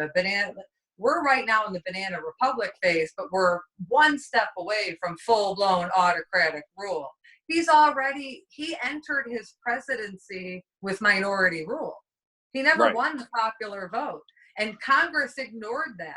Yeah, but what I'm saying is, okay, wait. What I'm saying is, you can't get people to wear a mask. So how do you get people to fall in line when he has a 5% approval rating? Listen, sooner or later, okay, this all boils down to, are we right or are they right? And if we're right, then they take over this situation, it's going to crash and burn in a terrible, terrible fashion. Eventually, but it will have to be a revolution. And I will argue this: if we're able to have an election, if he loses, he is not leaving. There is no fucking way. No fucking way he's leaving. Every single time that Joe Biden, first of all, Bill, as a progressive, I wanted Warren, but every single time he evades that question, it tells me you're not ready for what the battle we're facing. The battle we're facing is an autocrat, a foreign installed mad king that was coronated by Mitch McConnell. They shredded the Constitution, glued it into a crown, festooned it on his head, and now they're basically going to coronate him further. Yeah, they're gonna say, well, we can see, like, the votes are in and he's lost, but we need an investigation, right? Like, because we believe that, we believe there's widespread fraud. He's already, he crafted the narrative in 2016. Yes. If it's the same thing. If he loses, it doesn't matter if he loses and it's close, or if it's actually, the conspiracy is fed better if he loses by a ton, right? Like, Exactly. he But can't so then how do you possibly get rid of them? rationalize how he could lose an So election. what's the plan to get rid of them then? What I'm saying is, let's say that Bill's thing happens, and for some reason, you know, people crawling over dead bodies Right. is a motivation to save the republic, even if, like Wisconsin is a glimmer of hope in the start conversation. Right. People showed up and literally risked their lives. Right. And it was the To first vote. time I felt hope in a long time.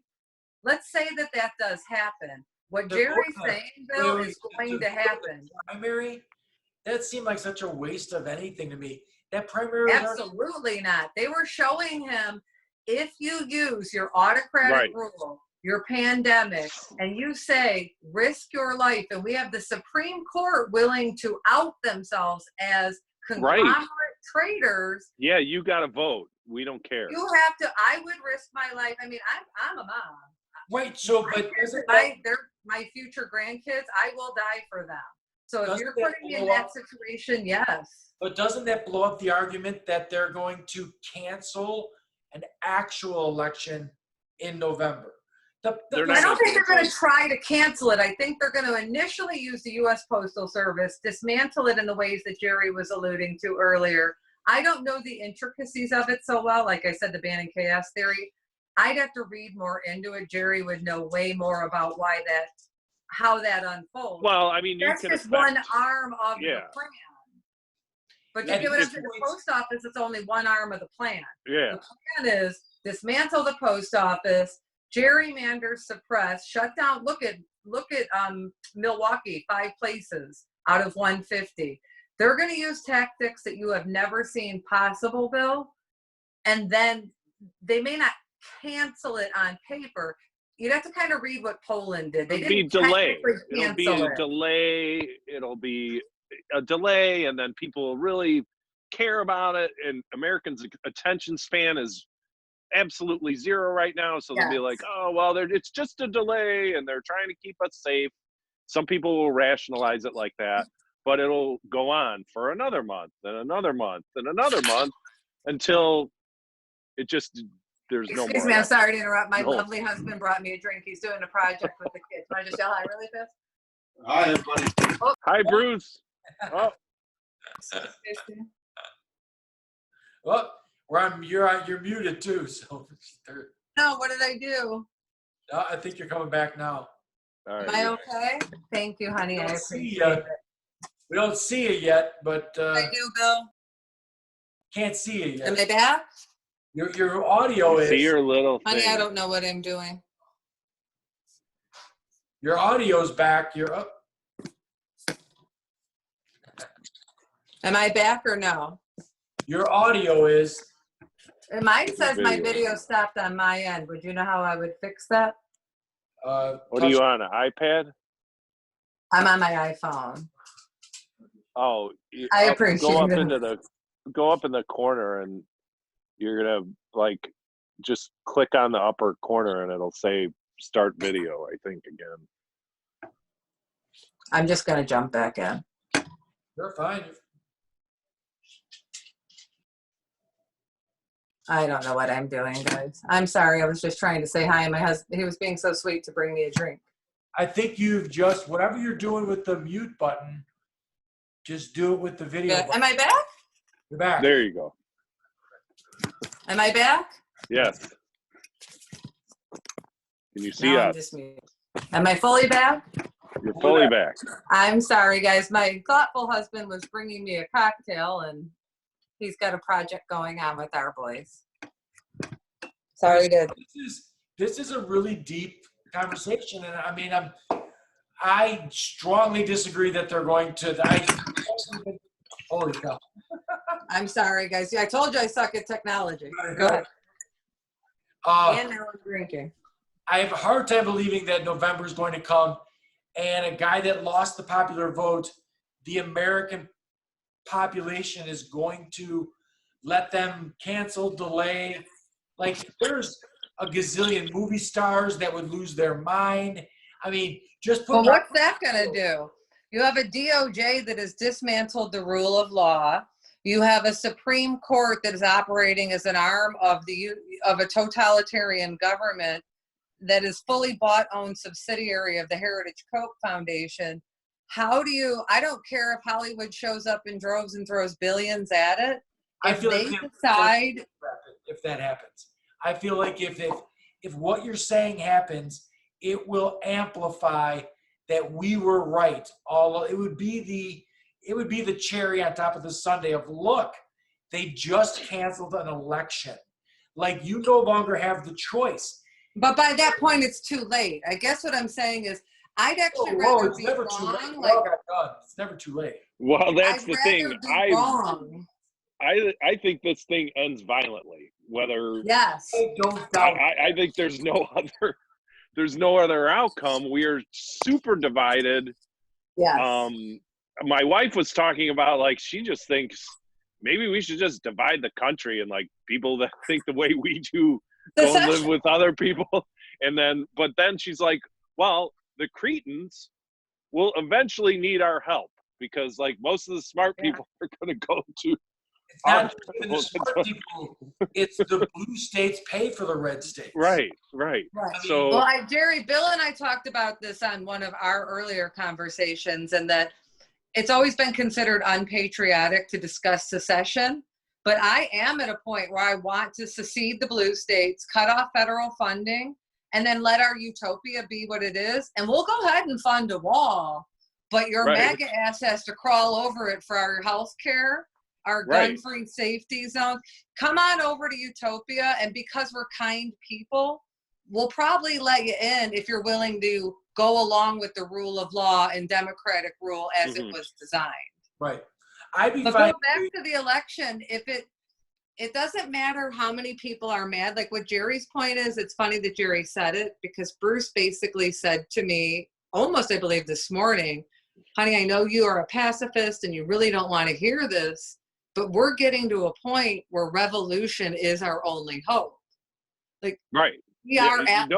I mean, we're past it. If we that's can't, what he thinks. My thing is, I think we've missed the window, because this whole thing is an opportunity to indict the healthcare system, to indict, like, what we deem as essential workers, like all these people that can now work from home, and I don't know what they do, make decisions that impact the people that actually do the work's life and determine what their pay is to benefit the shareholders or the stakeholders in their corporations. Like, those people aren't essential. So if we can't all unite as middle class, regular working people behind the ruling class putting us in danger, there's no hope that we're going to. But it's going to end in violence at this point. That's the only way. Can be avoided, and all revolutions don't have to be violent. They could be done by a general strike. There are methods and means to do it.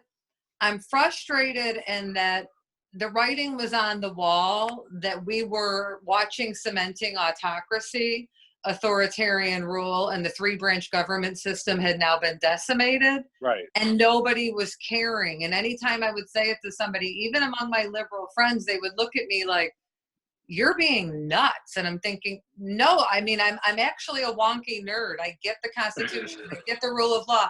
I wish it was different. So the time for that revolution was prior to the impeachment hearing, where we could use that as an example of, this is the time to fight.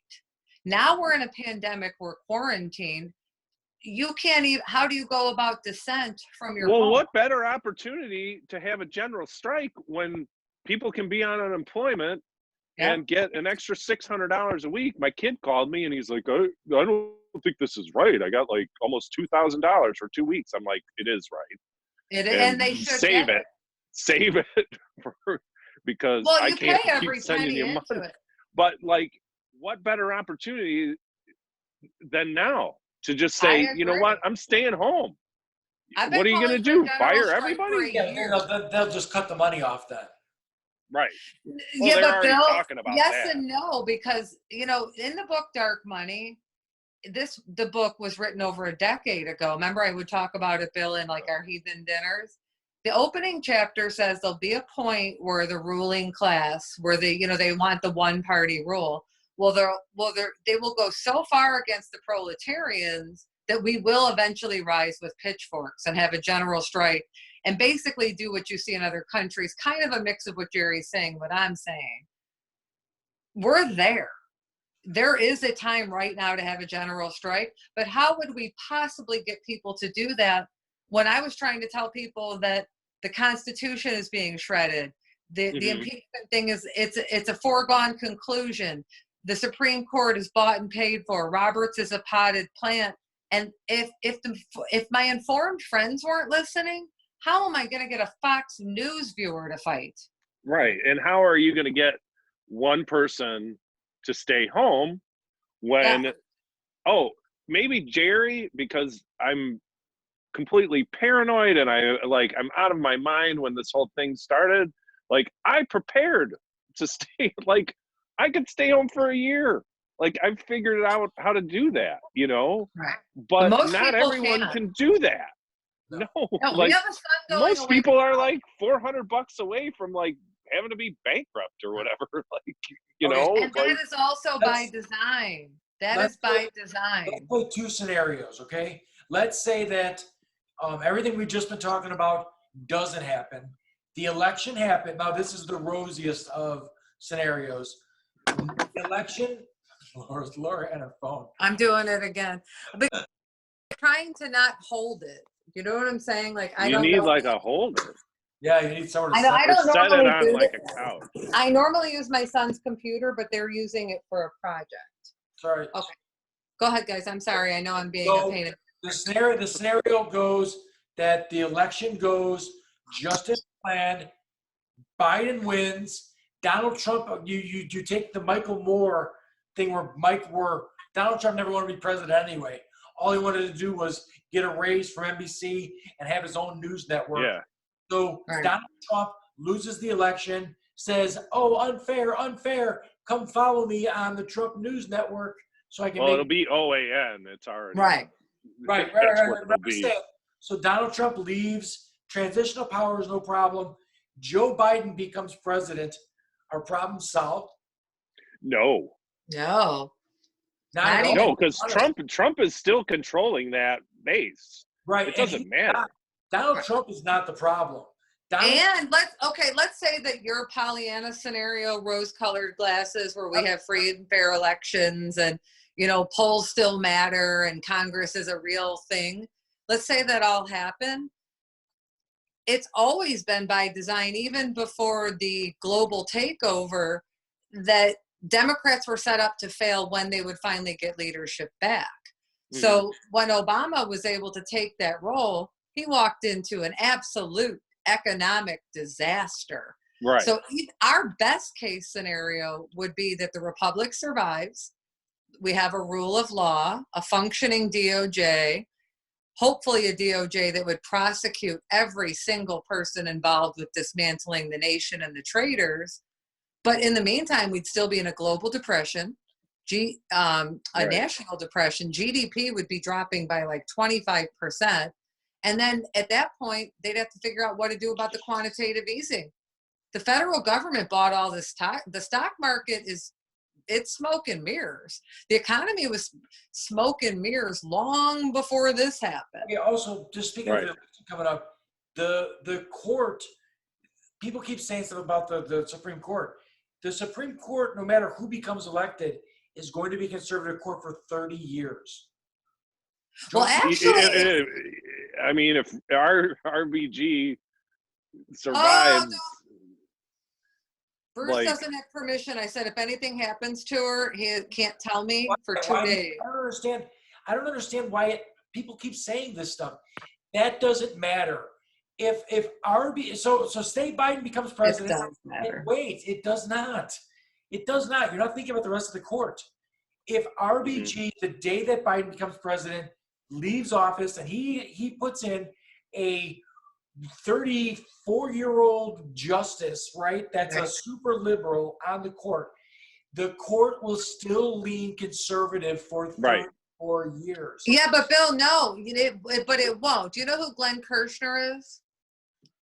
No. Okay, he's somebody that used to be DOJ. He was a federal prosecutor. Oddly enough, him and I have dialogue fairly regularly on Twitter.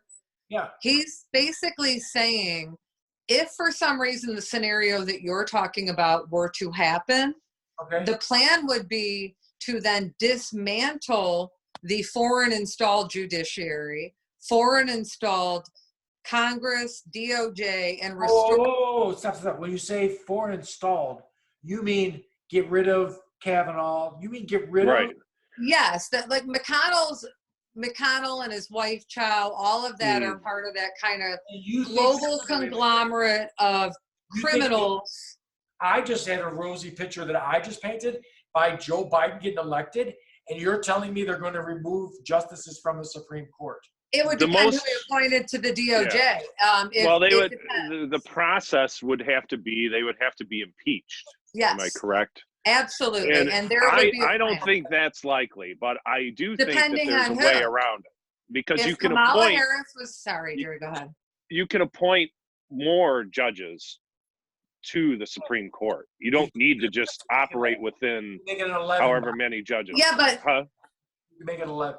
You can make it 11 or 13. Yeah, but both of the scenarios, you guys have to remember, to ultimately fix the republic as we know it, as a democratic or constitutional republic, the bigger task would be to go about dismantling all of the damage Putin, Saudis, China, Trump, everything they did. They've lined the federal judiciary with so many lifetime appointments that the people that are in DOJ, that are lifetime DOJ people, realize you'd actually have to go about dismantling the crime syndicate to even restore us back to even what we would hate, which would have been like a Bush-Cheney era. Right. It's not ideal, but at least it was based on the pretense of the rule of law. What you're saying is exactly my point, that they've done, there was this backlog that McConnell wouldn't let through when Obama was president, that he opened up the floodgates as soon as Trump was president to appoint all these judges and everything else. What I'm saying is, without we just talked about there being a bloody revolution over the status quo. That's where we're headed, is a revolution, violent. And you're telling me that we're going to fundamentally change the republic and not have a bloody revolution. I cannot. No, what I just said was, if your Pollyanna vision were to come to fruition, which I don't think it's going to, I think they're going to cancel the election and cement autocracy. I would love to believe the thing you said could happen, where there was an actual free and fair election. If that were to happen, the only way to recover would be for Biden to then dismantle the crime syndicate and the pervasiveness within the republic.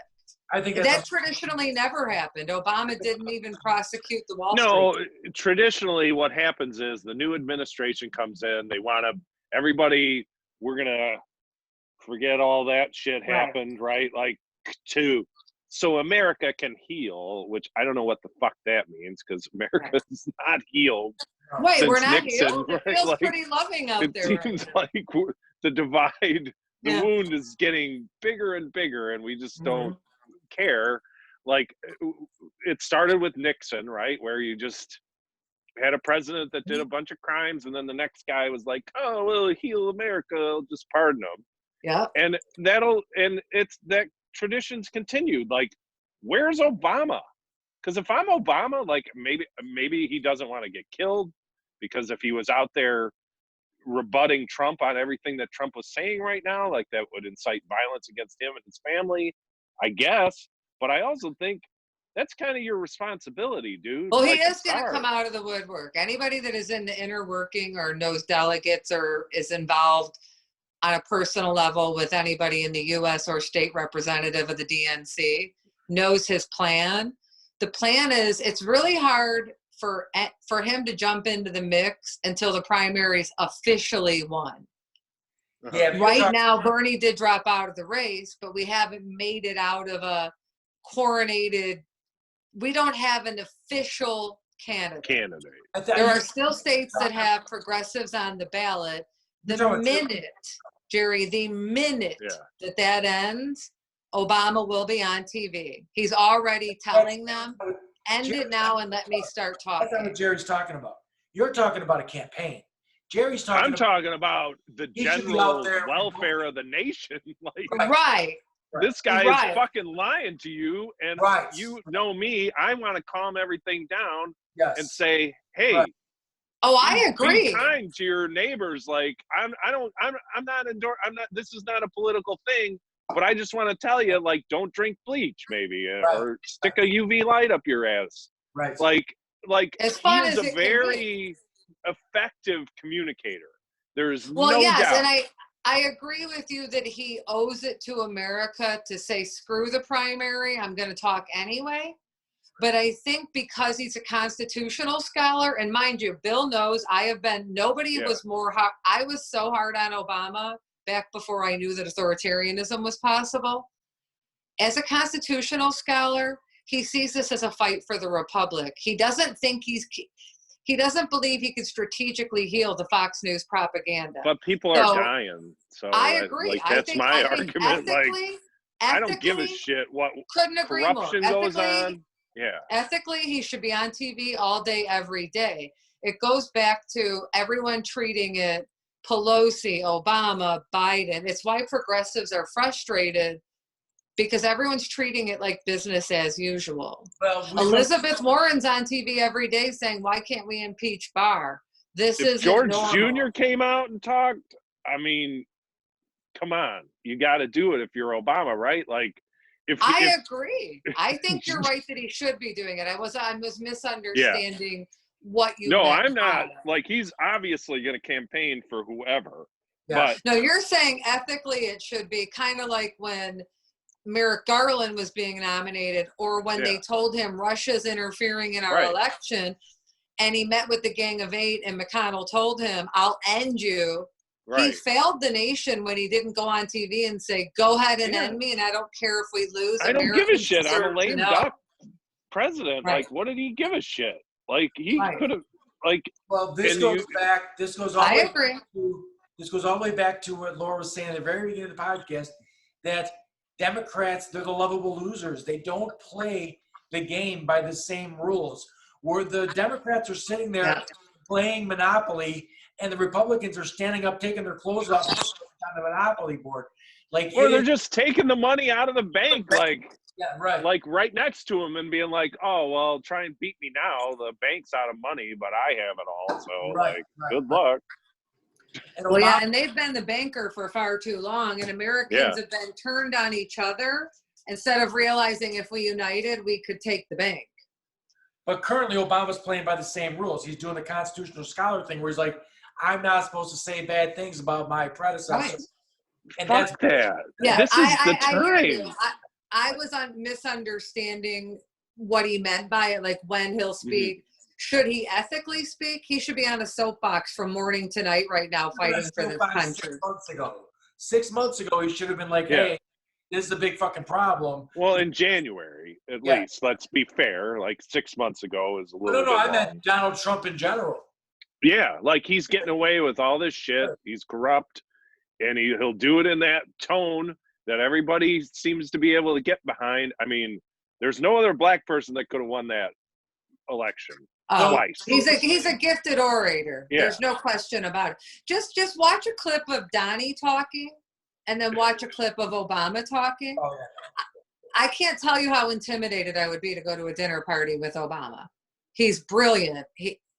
He's so highly informed, and he's such an orator that we've forgotten that that's the level of excellence we should expect.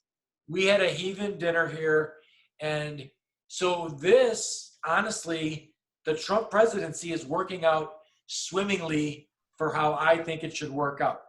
because I said right when he got elected, don't worry, there's going to be a war that he's going to start. There's going to be some crazy conflict. There's going to be a pandemic. There's going to be something that's going to happen.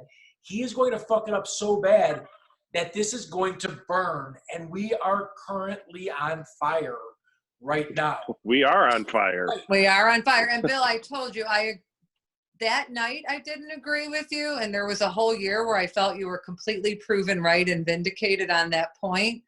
The problem is that point has now happened and we're past it. We're past where any fallout or benefit from his gross corruption or incompetence could save us. We're at the Jerry Revolution phase. Right. It doesn't matter how bad it is or how much you've been proven right on that point. And Bill, side topic, for a decade you were telling people, and you were one of the people that told me, and I really wasn't aware of it, the damage of Fox News. Right. I didn't live in a world where the people in my life, for the most part, don't live in a Narnia land of propaganda. So I would go on Facebook and Bill would be explaining, no, listen, there's two Americas. There are two Americas going on right now. So you were right about that. Yeah, in that vein, let me ask you both. If we were in a war right now and 70,000 troops died over the last 10 weeks, would the narrative and would the Trump supporters be singing any different tune? I would have posited that it would be exactly the same. They would say the libtards they don't support our troops. Yeah, we had 70,000 people die, but we got to fight China. What else are we going to do? They're un-American. It's the same thing, right? But it already happened, Jerry. It already happened because the naval officer that wrote the letter saying, that his troops were in danger, and he ultimately lost. We lost United States naval members. When Benghazi happened, 4 people was worthy of 12 hearings and a riot. What the theory you're positing already has happened in real time, and they genuinely just don't care. Okay, so it doesn't matter with the context of a war or a pandemic. No. They're supporting him. I don't want to be too doom and gloom, but I did about 3 weeks ago. I did a rabbit hole dive on the Spanish flu.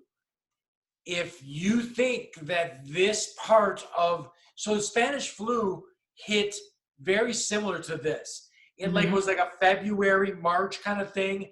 And it was oh shit, look at this fucking flu. A lot of people are dying and stuff like that. Right. And then everything went back to normal come summertime. That next fall was the 20 to 50 million people that died. So if you think that this is a problem and that Donald Trump's approval rating has slipped a little bit from just this, wait till fall because I agree. But it doesn't matter because they don't need an election.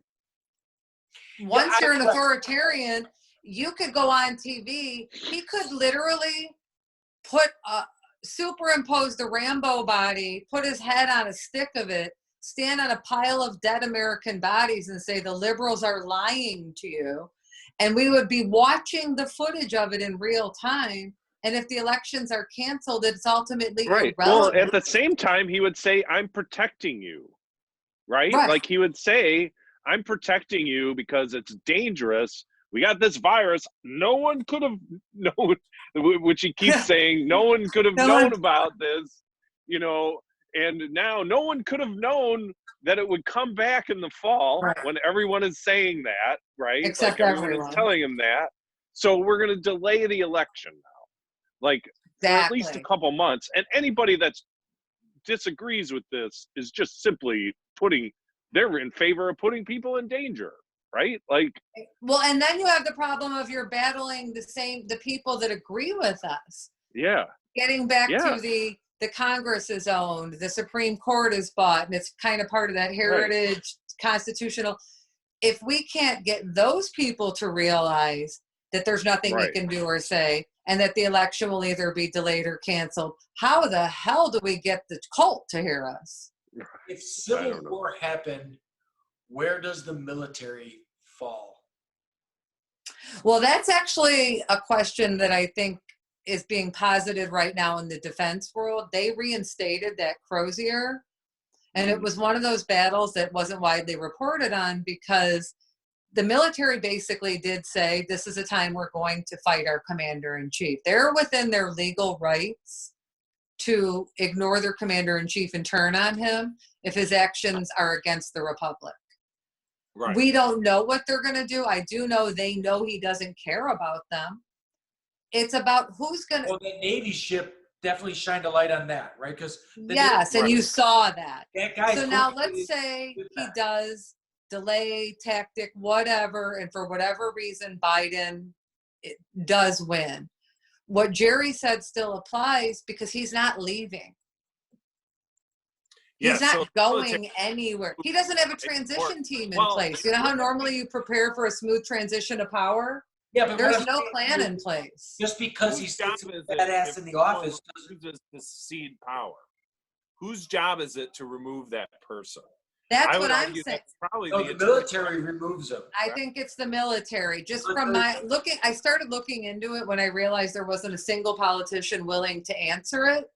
Right. You know, none of them want to admit that the republic's at a state where we actually have to consider military action against the sitting president. But any candidate that won't address that is lying to us too.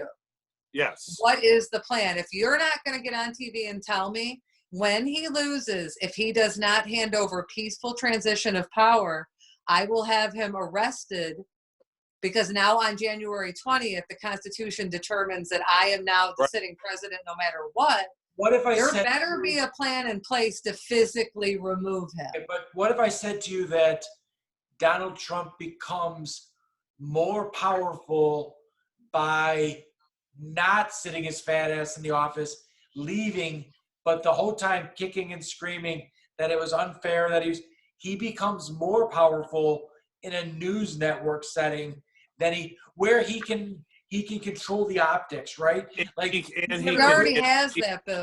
He already has it. That base at 27%. That's crashing and burning for him right now. But even he has that base. We have to consider them irrelevant and not part of the dialogue. But right now he can't control the optics the way he wants to.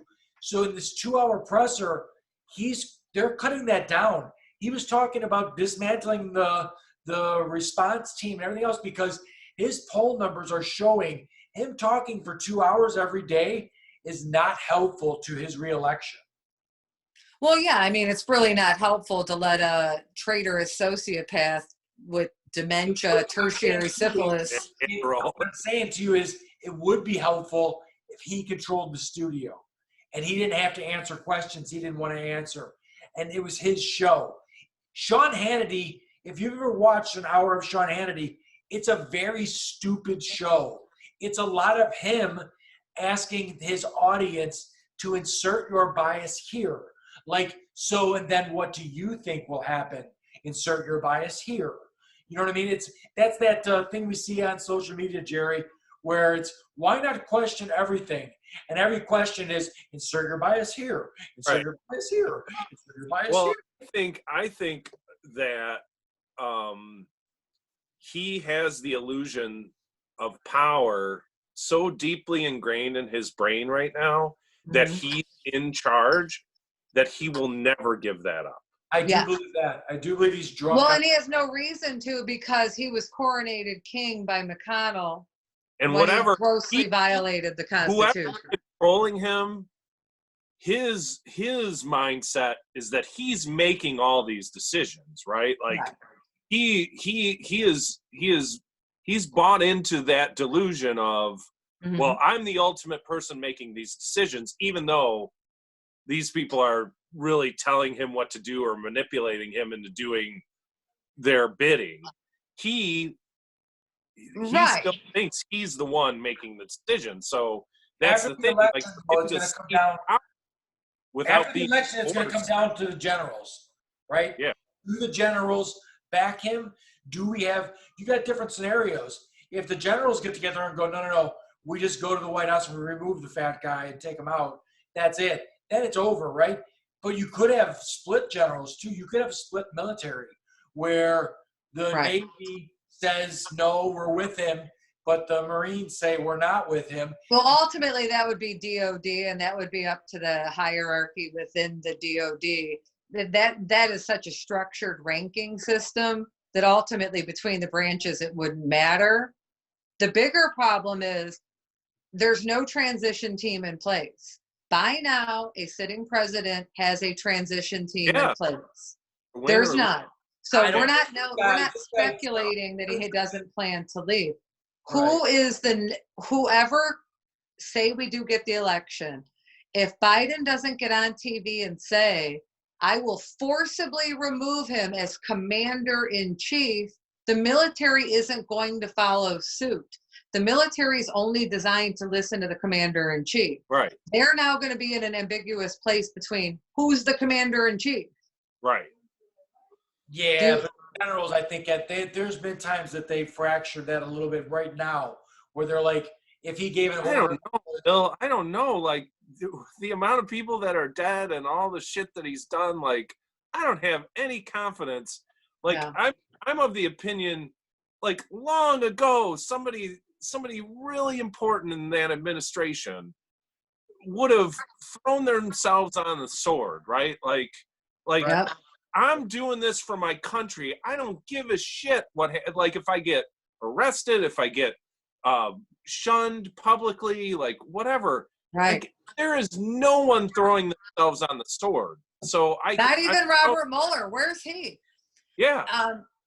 Where's the unedited version of Robert Mueller? Where is he in the press? He should be on TV all day, every day. His report makes it clear that we have a traitor. He's foreign installed. There's a Russian PSYOPs operation of disinformation, infiltrating social media, creating non-organic protests with the goal of dismantling democracies across the globe.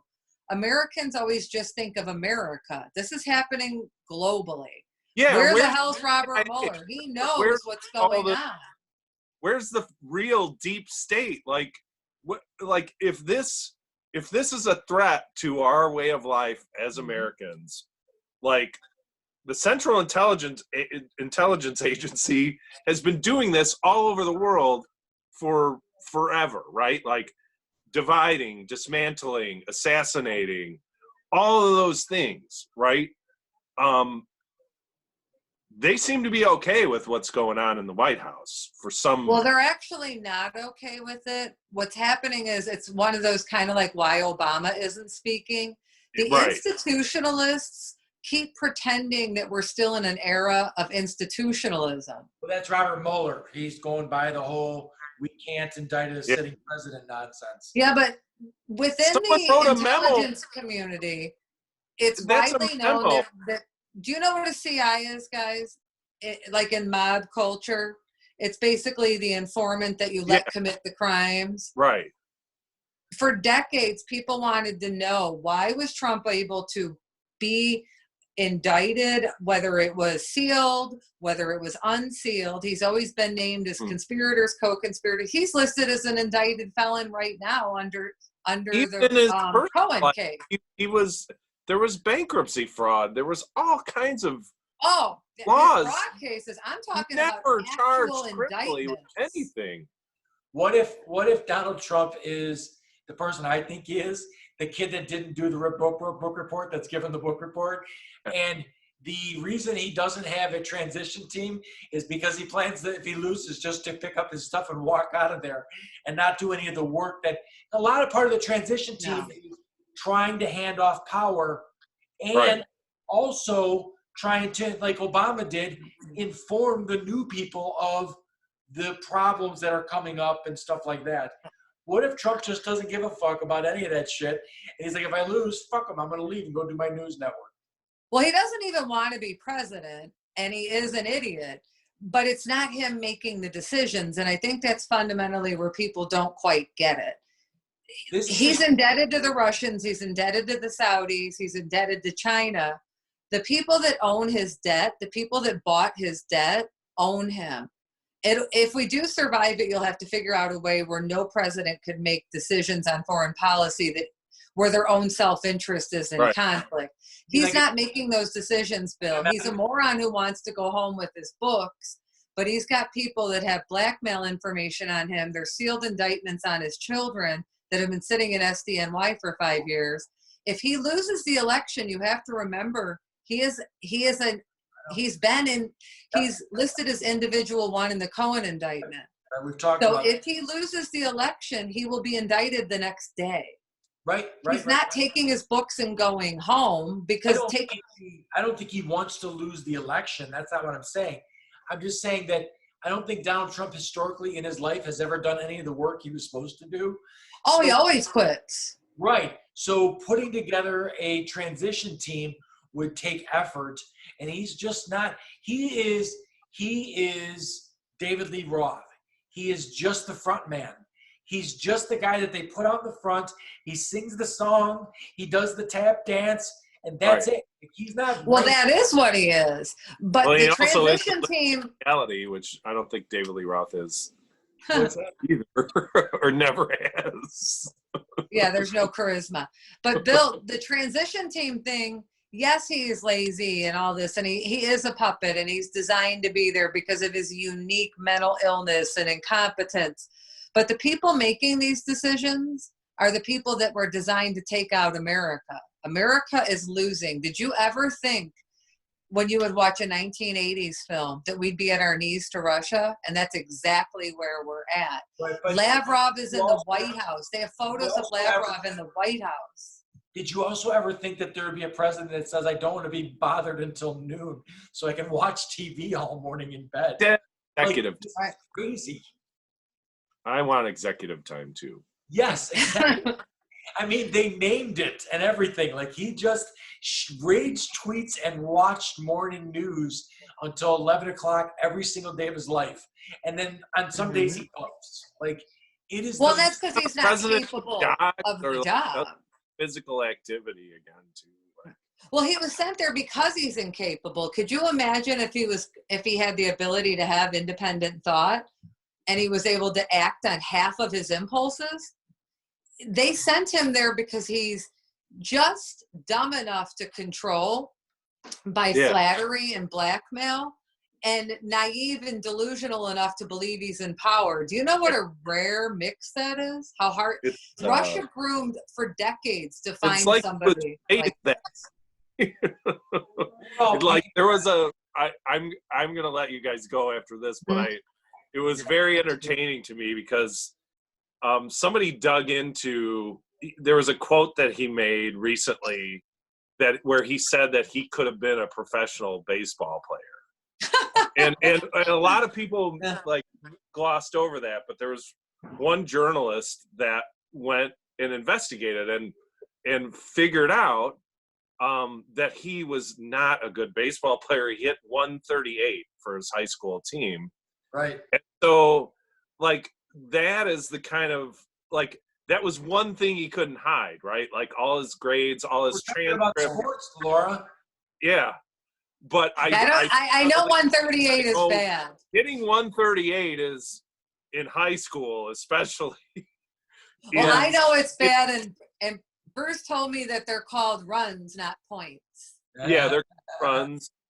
But 138 is not, as a high schooler, no one is recruiting you, even for college. Right. But that's his delusion. You're getting cut from the team your freshman year, unless you go to a high school where, like, you only have people to field a baseball team.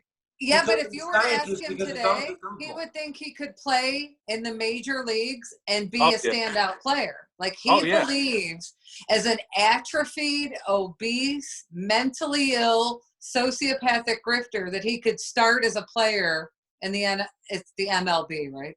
Well, he played like all the sports, which was like my ex-wife. She was a cheerleader, but she went to and she played volleyball or whatever, but there were like 25 people in her graduating class. So like everybody played all the sports. And so that's the kind of high school he went to, like, right? Like there was only 50 people or whatever that went to that. Uncle said he should have been a scientist because his uncle was a scientist. Right. Well, that makes sense. Jerry, I'm with you. I'm actually late to our Harry Potter marathon. We're watching a Harry Potter marathon. Oh my God. But in closing, Mr. Robot. So that but so to close it, I do believe that America is capable of unity and hope. And I think we're letting the chaos and depression, they designed it to make us apathetic, angry, and scared and depressed. And the only way out of it is to keep connecting with like-minded people, finding nature, looking at artwork, connecting with each other and coming up with a plan. And Americans are capable of more unity and hope than we think. We just have to make it to November and save the republic. That's how I feel. Right. Well, I'll stay tuned, because I mean, this way we're communicating right now, if we lose the republic, we could lose the internet. We could lose this way of communicating. Exactly. And like what Jerry said, the reporters that won't stand up to him, they aren't going to be at any press conference because we aren't going to have a press conference. There won't be a fourth estate. Right. No, there won't be somebody in that room asking questions. No. We're going to have Kim Jong-un, North Korea. Donnie's going to have a video of him riding a horse that's doctored. Right. And we're just going to be told the state media. And it won't just be Fox. It will be universal state media. Right. So we have to fight for it. Sleep tonight after this whole conversation, everyone. Right? Try and get rest. Don't anybody kill themselves, please. See, and there the is thing hope. is, I know it seems that doom and gloom and it is that dire, but that's what they wanted.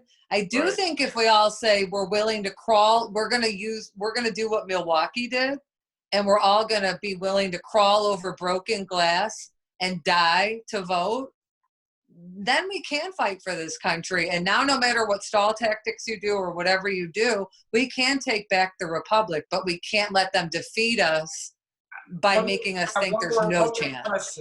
One more question. Jerry and Laura, the mail-in voting thing, I was always under the impression that if you wanted a mail-in ballot, you could get it right now anyway. So why is there this push right now to not let you do what you could? I thought you could. Well, you can just request an absentee ballot no matter what election. That's in our Constitution that you have an absentee ballot. So why is this an issue today that you can't get an absentee ballot? Well, vote by mail traditionally tends to lean liberal. I mean, the irony of it is he voted by mail. Right. So he's advocating the American people don't use the system, wink, wink, that's rigged that he used to vote.